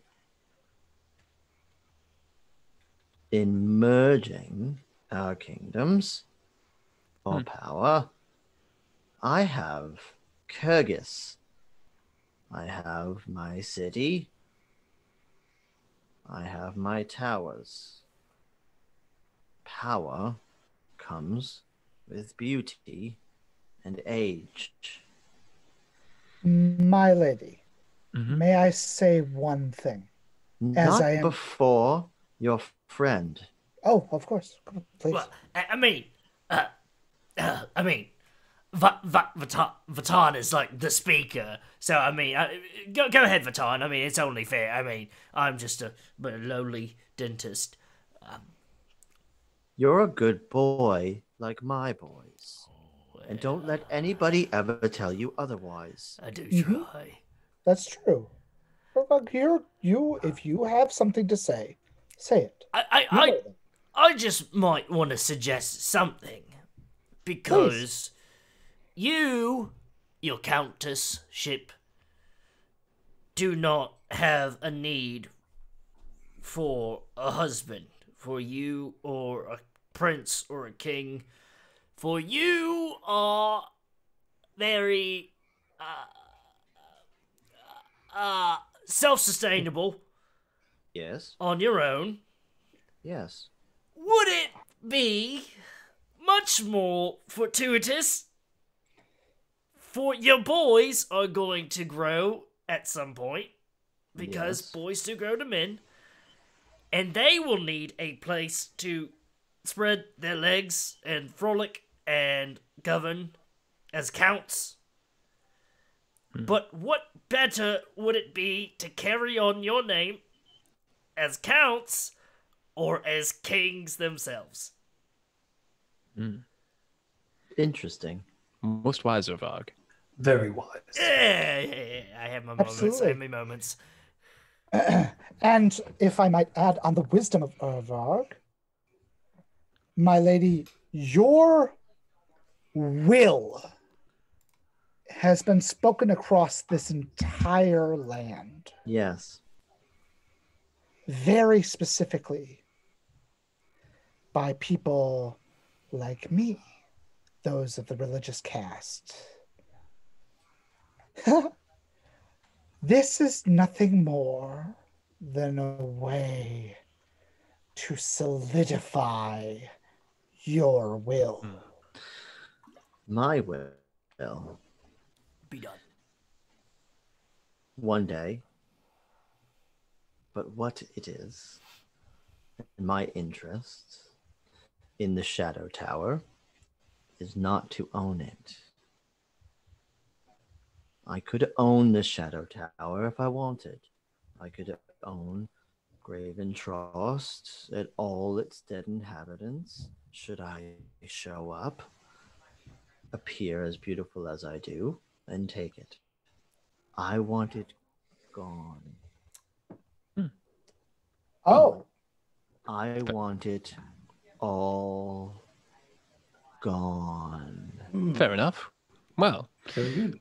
that's a easy accomplishment if you have a legal claim by marriage on it. That would give you a mechanism to oust the Shadow King in the near future. yeah, just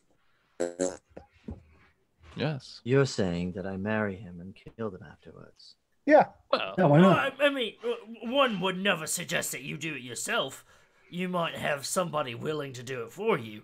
Somebody that has a stake in taking care of him, so that, it does not go back to you at all. Say 4 strangers who show up in my house, insult me by asking me to marry someone whom I despise, and bring me gifts while respecting my home.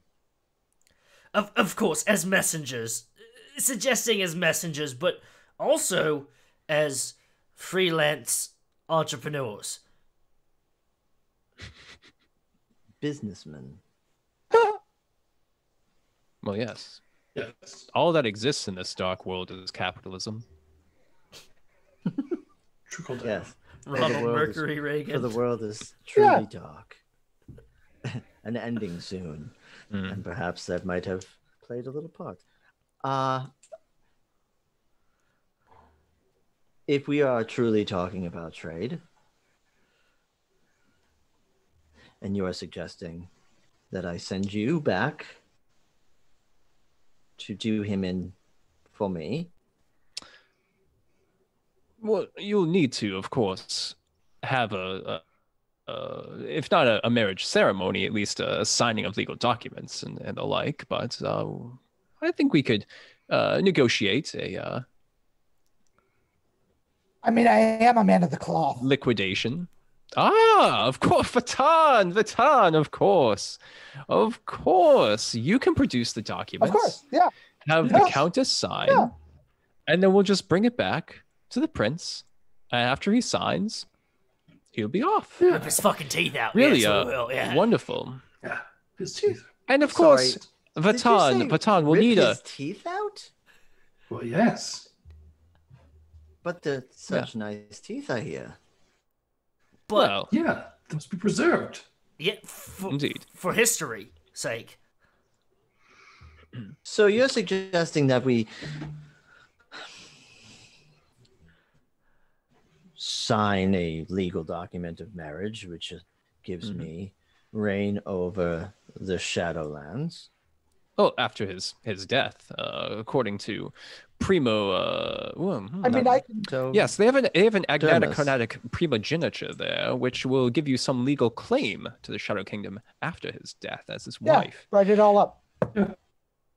Of course. And of course, we'll need Vatan, of course, a second legal document establishing a reward for us as soon as this task yes. is complete. Oh, sure, absolutely, of course. Once we J- brought the murderers to justice of your dear husband. and That's also, probably for the best. and also, of course, we would have just a finder's fee, that kind of thing. Indeed, indeed. perhaps I can give you something better. Yes. We deign to bask in your wisdom. Perhaps when I am finished drinking every last drop of every citizen and every animal and everything in this world, I let you wander by yourselves with no one left in a world which has gone.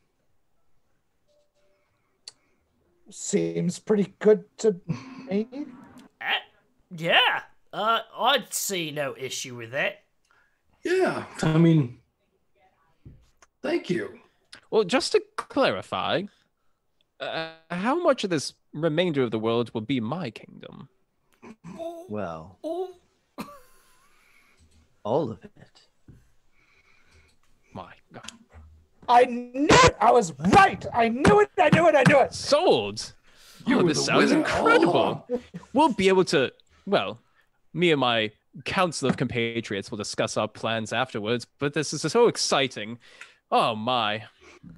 Oh, happy day. This is really just like an excellent like privilege. I'm clearly a big fan, as you see, of your work. Huge. Perhaps so it's we right should here. seal this agreement then. Well, of course, yes. Vatan, drop the paperwork. Absolutely, right here. Standard, Right, yep, okay. standard contract, marriage contract. Yep, absolutely. I'm assuming a blood then pact we'll, of some sort of we'll, course, yeah. we'll seal it with your sigil, and we'll be sure. off to commence this. Yes. Just give me a few minutes here. Let me just. In the meantime, Yes. what is a marriage without gifts?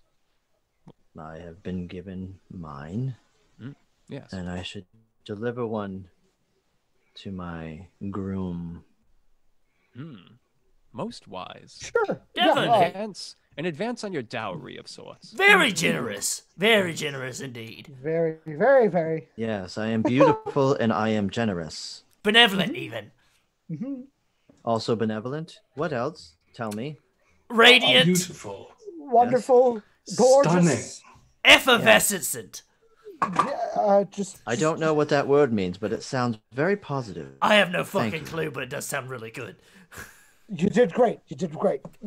She goes over to one of the dressers, picks up a brush and starts brushing her hair and kind of humming to herself. As she's pulling open one of the drawers, she pulls a kind of glass, looks like a perfume bottle. She walks over to the center of the room in front of the bath, still brushing her hair, humming. She drops the brush behind her absentmindedly, letting it clack and click on the floor sharply. She uncorks the bottle and holds it above the tub and starts whispering something, dark, black incantations to the sky. So I'm writing and I just stop. What are the rest of you doing while she's doing this?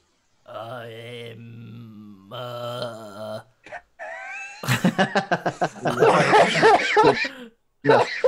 Totally watching. Just doing what she's doing. Just, just making sure that everything's looking good. Just that Mercury's taken care of, everything like that. Above, she's looking above and she's whispering her black incantations, and you can see she's staring above the tub, and there's some drippings that are coming down, leftover blood. There's a grating, and coming through the grate are pieces of flesh and half of a centipede. And a dark black smoke starts collecting through the innards and above the pool, above the fountain of blood. The vacuum that it creates fills your ears with kind of a pressure. The room becomes colder and colder still. There's a sound of a thumping deep inside of your head. It's like a mass of flies above this pool of blood that all collect together into the perfume bottle. And she corks it. And for a moment, none of you can breathe.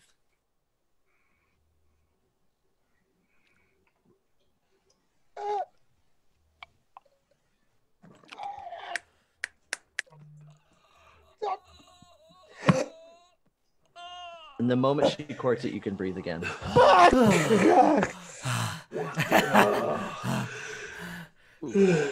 Okay. Yeah, that's fine. I'll get back to writing. Oh, Jesus. Basilisk. Vatan, how's that coming along? You done yet? This is good. This should be good. This is good. Let me put my seal on it. There we go. I'll start on the second one. Much obliged, our plasmatic princess, our regent of the red. Thank you. You've heard of my titles. Everyone has. Oh yes. All of them useless to me. Those titles. Yes. Titles mean nothing. It's only power and land and prestige that really mean anything. Blood Bride is the one that a lot of them like. I hate Blood Bride. Terrible. Yes. Strike them all down. Yes. Vatan, how's that coming along? Good. Just give me just a few more minutes just to finish this last Good. Well, we can have some small talk with our beloved countess here. The gift I present to you is a miasmic iconoclast in a bottle. Yes. Don't break this on the way home. No. Never would think of it. Not for me, but for you. It won't end well if you break Yes, it this. seems like it has some darkness within. This is for my groom. Of course. My newly betrothed Prince Pelle, did you say his name was? Yes. There are so many bastards. So many bastards. Whole slew of them. And, I have a very nice velvet purple bag that I can put this in as a little presentation. We'll pad that and make sure that this doesn't break on the way back. And Vatan, it seems like you're done with the contract. Got it there, right so- here. Yes. So if you can put your sign both copies and apply your sigil to them at the bottom, we will bring this to the prince. Then we will dispose of the prince. Will this miasma that you gave us have any aid in this dirty deed? Oh, my king, I don't think it will at all. It'll just be a gift that will certainly take his breath away.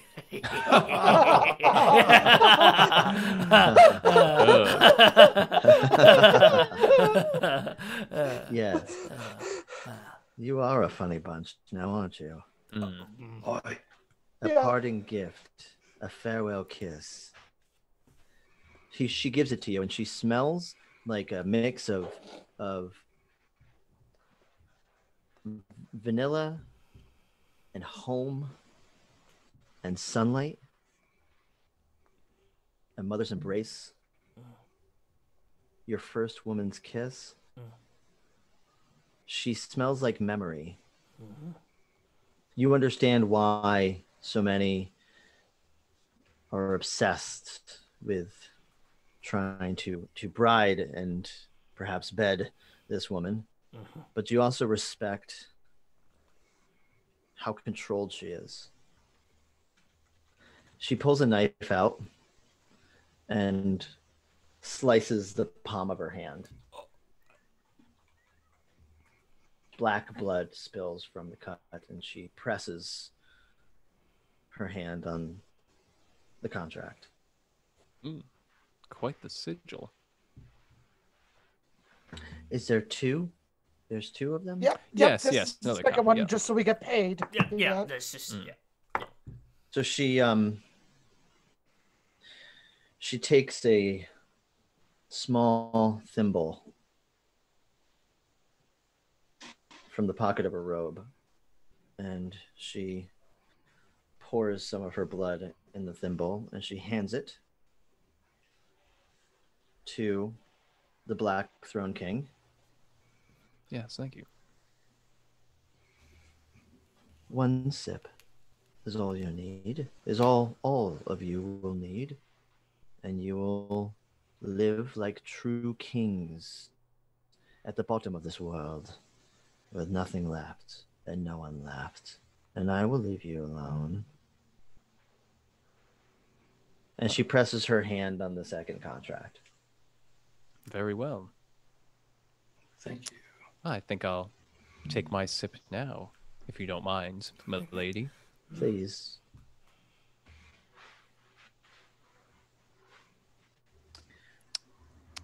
Here you go, Jotna. Thank you, my liege.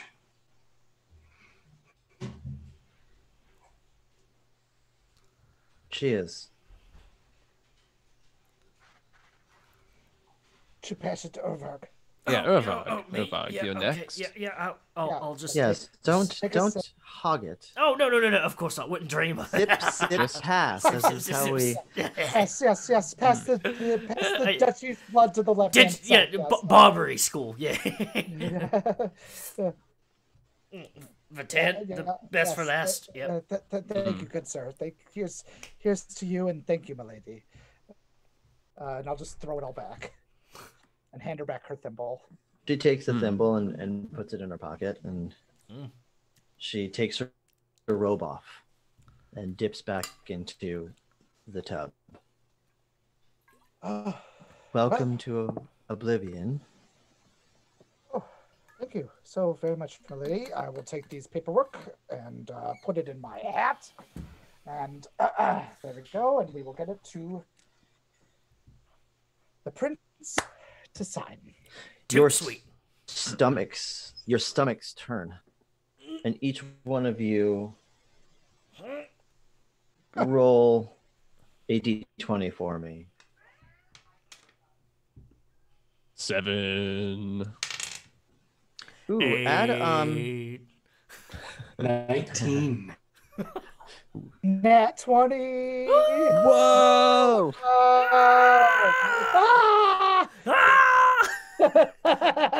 Muppet freak out. Yeah. Say those numbers again to me because that was amazing. Okay, so 7, 8, 19. Net 20. so Vatan, you got. I mean, you drank some blood and you're fine. Nothing happens. Okay. In fact, you feel like you can take on the world. You feel like truly holy. You've never felt this feeling before. Physically, you feel normal, but emotionally, you feel hope. Wow. Oh. Okay. Hope. Wow. I'd almost forgotten. I don't know what that's like at all. Yeah, I don't. Yatna, your stomach kind of turns a little bit, but you also feel a feeling of hope and happiness. Oh, strange. But good. Yeah. Mercari, you puke everywhere. Holy shit, man. He can't hold his blood.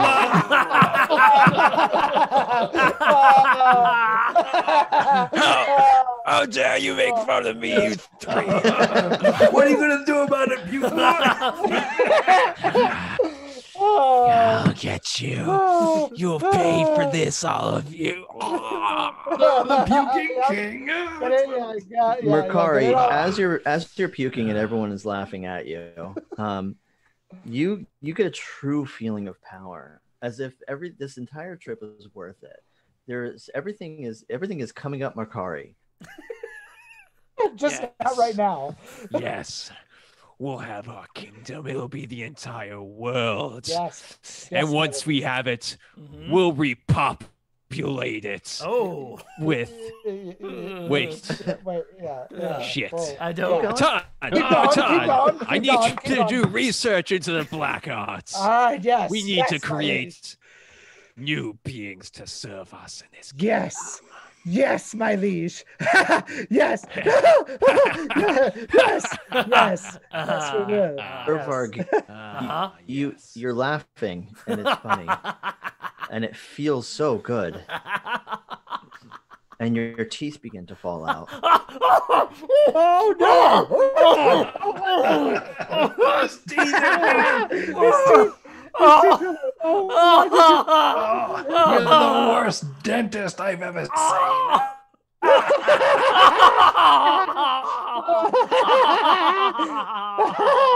Oh, buddy, I'm sorry. We gotta get new chompers. Yes. We'll rip out the prince's teeth and put them in your mouth. Yeah. Yes. Very, Okay. Yes. Yes. very fine. And I will forge your teeth with fucking magic. Do you understand me? It'll be Shit. glorious. And you will eat the fucking world. Yes. The countess starts laughing with you. Here we are, having such a good time, planning to eat the world. It will all be ours, and we will end all of it. And they won't be sorry because they won't be here. And that was our Saturday night one shot of MÖRK BORG. Yay. That was freaking intense. Great job, Mark. Whoa. Yeah, thank you so much. No, great job, you guys. You guys are amazing players, and this is an amazing game, and the setting is freaking cool. And we didn't even it's so cool. And I want to thank everybody for watching tonight. I know this one was a weird one. This was an intense one. I want to apologize for not starting off with a content warning in the beginning, but hey, better late than never. I made sure even before we started, I hit him up in the chat. I was like, Here's the deal. It's MÖRK BORG, so I mean it's a pretty dark game, but it's also a beautiful game. So highly consider going and purchasing the book because it's a beautiful book There's a whole bunch of new supplements that are coming out all the time. They just kicked off. They just put out a Kickstarter for the community album, which is going to be a vinyl release of, which I'm very, very excited about. My name is Marcosius. Follow Gehenna Gaming. We have podcasts. We do actual plays. We have interviews. We have all sorts of really cool things going on in our Discord. It would take me way too long to describe all the cool things. Some of the people in chat already know about it. And all of you, I want to thank you for being so amazing and so keyed in and so all about what we're doing here. Kind of part of the reason why we do this is because you guys get so pumped up about all the cool shit we do. So definitely follow Gehenna Gaming. You can find me on Twitter, Marchosius with 5s instead of S's. Good luck trying to find that. But in the meantime, I want to give it up to my players. You guys are freaking amazing. I want to give you a moment to tell everybody where people can find you online, what you have coming up, and what you thought about MÖRK BORG. MÖRK BORG. MÖRK. Borg. I loved it. Yeah, no, it was very satisfying. Yeah. I've never played a one shot where I ended up like this, so that's fucking fantastic. I've never seen you end a one shot literally covered in blood. So yeah, pretty metal. Oh my gosh. Yeah, I mean, it really does make like so many like heavy metal albums and like black metal stuff just come alive into like a really also just accessible system and setting, which I think is really why it's such a home run. Because it has just simple rules, a lot of great ideas, and just a lot of fun to be able to play with. Yeah, it's intuitive. Absolutely, can't go wrong with rules light. Can't go wrong with it. It's reminiscent of OSR, Old School Revival, but without Thaco attached or anything like that, any of that messy stuff. The book itself is great. It's very metal like laid out. The artwork is fantastic. The first 16 pages are lore, and then everything else is stuff that you would need to run the game. There's a lot of generators and tables and stuff like that. It has an index, which is always great. That's always a plus in my book. It's got a cheat sheet in the back. It's got a character sheet in the back. The first thing is it's got tables all over the place. It gets an A+ from me. Yeah, and the fan base are some amazing people. I've been quietly stalking the Discord just to kind of check out all the conversations, and they're just constantly mind sharing really cool and interesting new ways to run their campaigns. That's a very cool Discord too. If you get a chance to join that one, I highly suggest it. If you're into MÖRK BORG, if not, if you're like, I don't really like this game, then join our Gehenna Gaming Discord. And Rick, where can people find you online? I'm at the Gehenna Gaming Discord, and anywhere you can find Gehenna Gaming. So we are constantly writing new one-shots and having fun podcasts and things like Mark mentioned. Come join us. We'd love to talk to you. Even if you are looking to run a new game and you're looking for players, I'm sure there's some friendly people in our community that would love to partner with you, play with you. Yeah, we take in all kinds. Speaking of which, we have some other fantastic gentlemen here with us today who are good friends of ours. Pass it on over to Mr. Mike Tomasek. Hi. Sorry, this is Noctis. This is my cat. I don't know if you can see. Everyone has to drink whatever they have in front yes, of them. so there's Let's drink this water. Yeah, gotta drink. Drink some beverage. Hydrate or alcoholate or whatever. Blood. It's fine. Blood. Yeah. So, hey. So my name is Mike Tomasek. I'm a freelance writer and developer. I just recently wrote some stuff for Onyx Path, and I am currently writing my own first book by myself. It is a very interesting thing to do. I highly recommend it if you are a writer to eventually write your own stuff. I am starting my own kind of publishing company called Little Twin Publishing. And you can find more about me or interact with me or try to get a hold of my attention or whatever on my website, which is mftomasek.com. It's motherfucking Tomasek, mftomasek.com. So, and thank you for running the game and letting me be here, because it's been a fucking honor and a blast. So. Likewise, man. I've been wanting to play with you for quite a while, and I know some of the stuff that you've written, and we all look up to you as a writer, and I'm really freaking excited about this new project that you're doing. Thank you. Thanks for coming on, man. Yeah, well, you know, I'm just going to have to, of course, run it here. Heck yeah. Yeah. Yes. Nice. Yeah. Yeah, do it. Oh my God. Yes. Run MÖRK BORG here. Well, I can run MÖRK BORG. I can run And your own anything. stuff. Yeah. Run my own stuff. I'll run whatever y'all want. You know that. I'm always fucking down to storytell or just do stuff. So. Sabah. Oh, running a Sabak game would be fun. Yes. Yes. And so when you do release your game though, let's blitz it. Like I'm talking, Yeah. we'll podcast you. We'll have you here. We'll run it. We'll freaking do all sorts of really cool things and promote the hell out of this thing, because I'm pretty excited. That would be awesome, and it would be an honor to do that here, and I would really appreciate that. So Hell yeah, man. And Brother Wesley.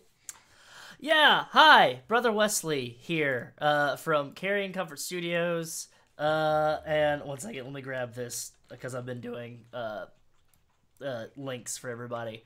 You're on point tonight with that, by the way. I see you. Thank you. Good job. Yeah, I'm good at the multitasking. But yeah, with Carrion Comfort Studios, I'm a content creator. And hopefully at some point freelance writer, maybe, who knows. But I do Twitch streaming. I've got a YouTube. But you can follow here on twitch.tv/Carrion Comfort Studios. Same thing over at YouTube. Just put Carrion Comfort Studios. I've got all my playthroughs of like video games like Control and Alien Isolation and other stuff, and also a couple of panels and everything like that. Next Sunday, like I said at the top of the show, Iron City by Night, V5 Vampire Chronicle, happening here in Birmingham, Alabama. That has a fantastic cast.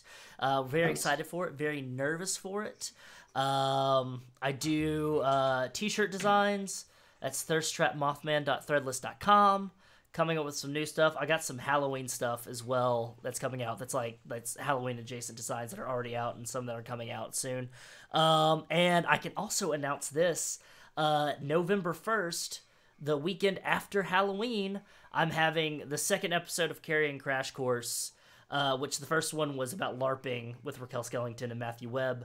That was so good. Nice. Yeah. This one is going to be storytelling and horror without borders, and I'm going to have a panel of Gabriel de Los Angeles, who is a educator and a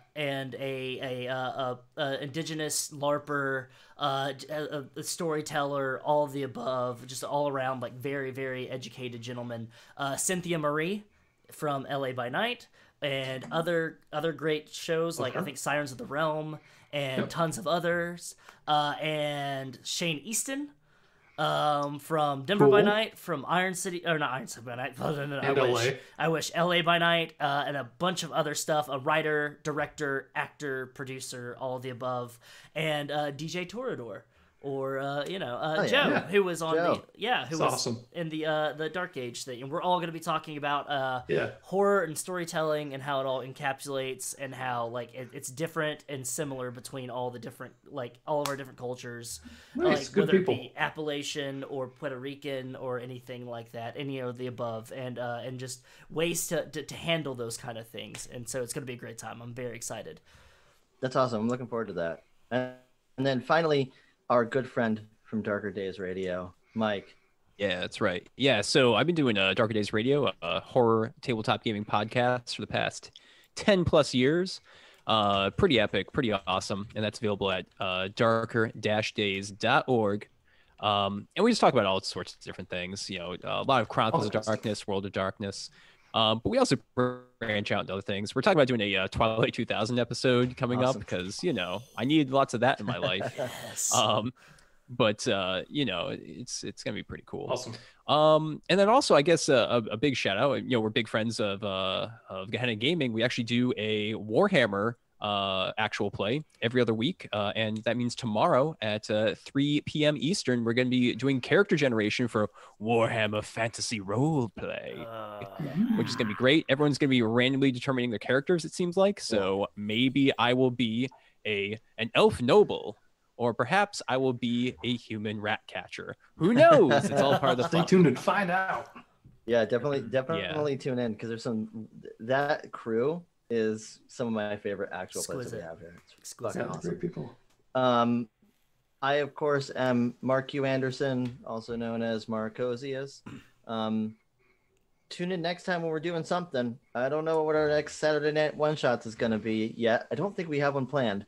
So if you have ideas, reach out to us. But otherwise, yeah, thank you. This is great. Buy our t-shirts, follow our things. Don't We're forget, everywhere.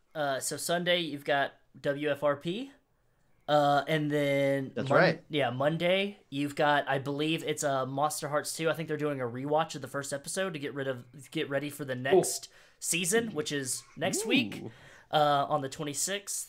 And then you've got Worlds and Crafts on Wednesday, and Wednesday with Brandon. If you have not watched Worlds and Crafts, I'm telling you, you need to watch this for two reasons. Number one, you are educating yourself on how to become a better GM and how to better craft your worlds, but also it's kind of like this like accidental ASMR thing that he does, and he doesn't do it on purpose. He just has a Soothing very like voice. soulful and sultry voice, and it is amazing, and you need to watch it. I want to check that out. What the fuck? Yeah, it's good. I have it. I work on Wednesdays, and I have it on, and like on the background. And like it's a full world builders toolkit. They run the gamut, and I think this week is maps, because last week we talked about godstones and stuff like that. But yeah, so definitely check that out with Bran. And then Tuesday, I guess, I don't know Tuesday if you'll have an interview or anything like that. Are we doing a deep dive? We might be doing a deep dive. Yeah, I might be doing a deep dive. Oh, that might be Vampire. Oh yes, deep dive with Vampire the Masquerade. That's right. Ooh. With our one of our favorite people of all time, Nick, who I lovingly refer to as Nicholas. Definitely check that out. It's a fun one. He's a great guy. We have stuff going on almost every single day. I think we have something going on every single day this week. Yeah. Thursday we got video games with Ian. Don't know what games he's playing. Sometimes he comes up with it the day of. Sometimes it's an on-running game that he's been playing before. And I believe there's a series that's going on called Dream Askew. Yeah. Thursdays, yes, Dreams on the Askew. way too. Yeah. On Thursdays, that's right. I'm sorry. Thursdays is Dream Askew. Definitely check that out. It's an all-queer cast. It is absolutely fantastic. You'll some recognizable faces from our honey buns. Normally on Monster Hearts 2 on Mondays. So check it all out. All the cool stuff. We have stuff going on all the time. So key in. Unless there's anything else, I think we're going to call this MÖRK BORG a night. I'm going to go take a shower and then fill out my LinkedIn, because I heard somebody's starting a new company. So, you know. Hey, man, you know, I'm always looking for, you know, let's start off small, but then let's work towards collaboration. Yeah, hey, you know. I also appreciate the positive outlook to LinkedIn. Yeah, Yeah. If we could change our profile pics to this on LinkedIn, I think it would make LinkedIn a much better place. I think I'd get it hired a lot more. Great. Yeah, I probably would too. You know, it'd probably like loosen up the place a little bit, you know. The place depresses me. Mark does look like Mr. Sinister. Oh my god, I totally do. Yeah. Sinister. All right. Well, is this it? That's it. I think. Bye, everybody. All right. Bye, y'all. Bye, y'all. Rock and roll.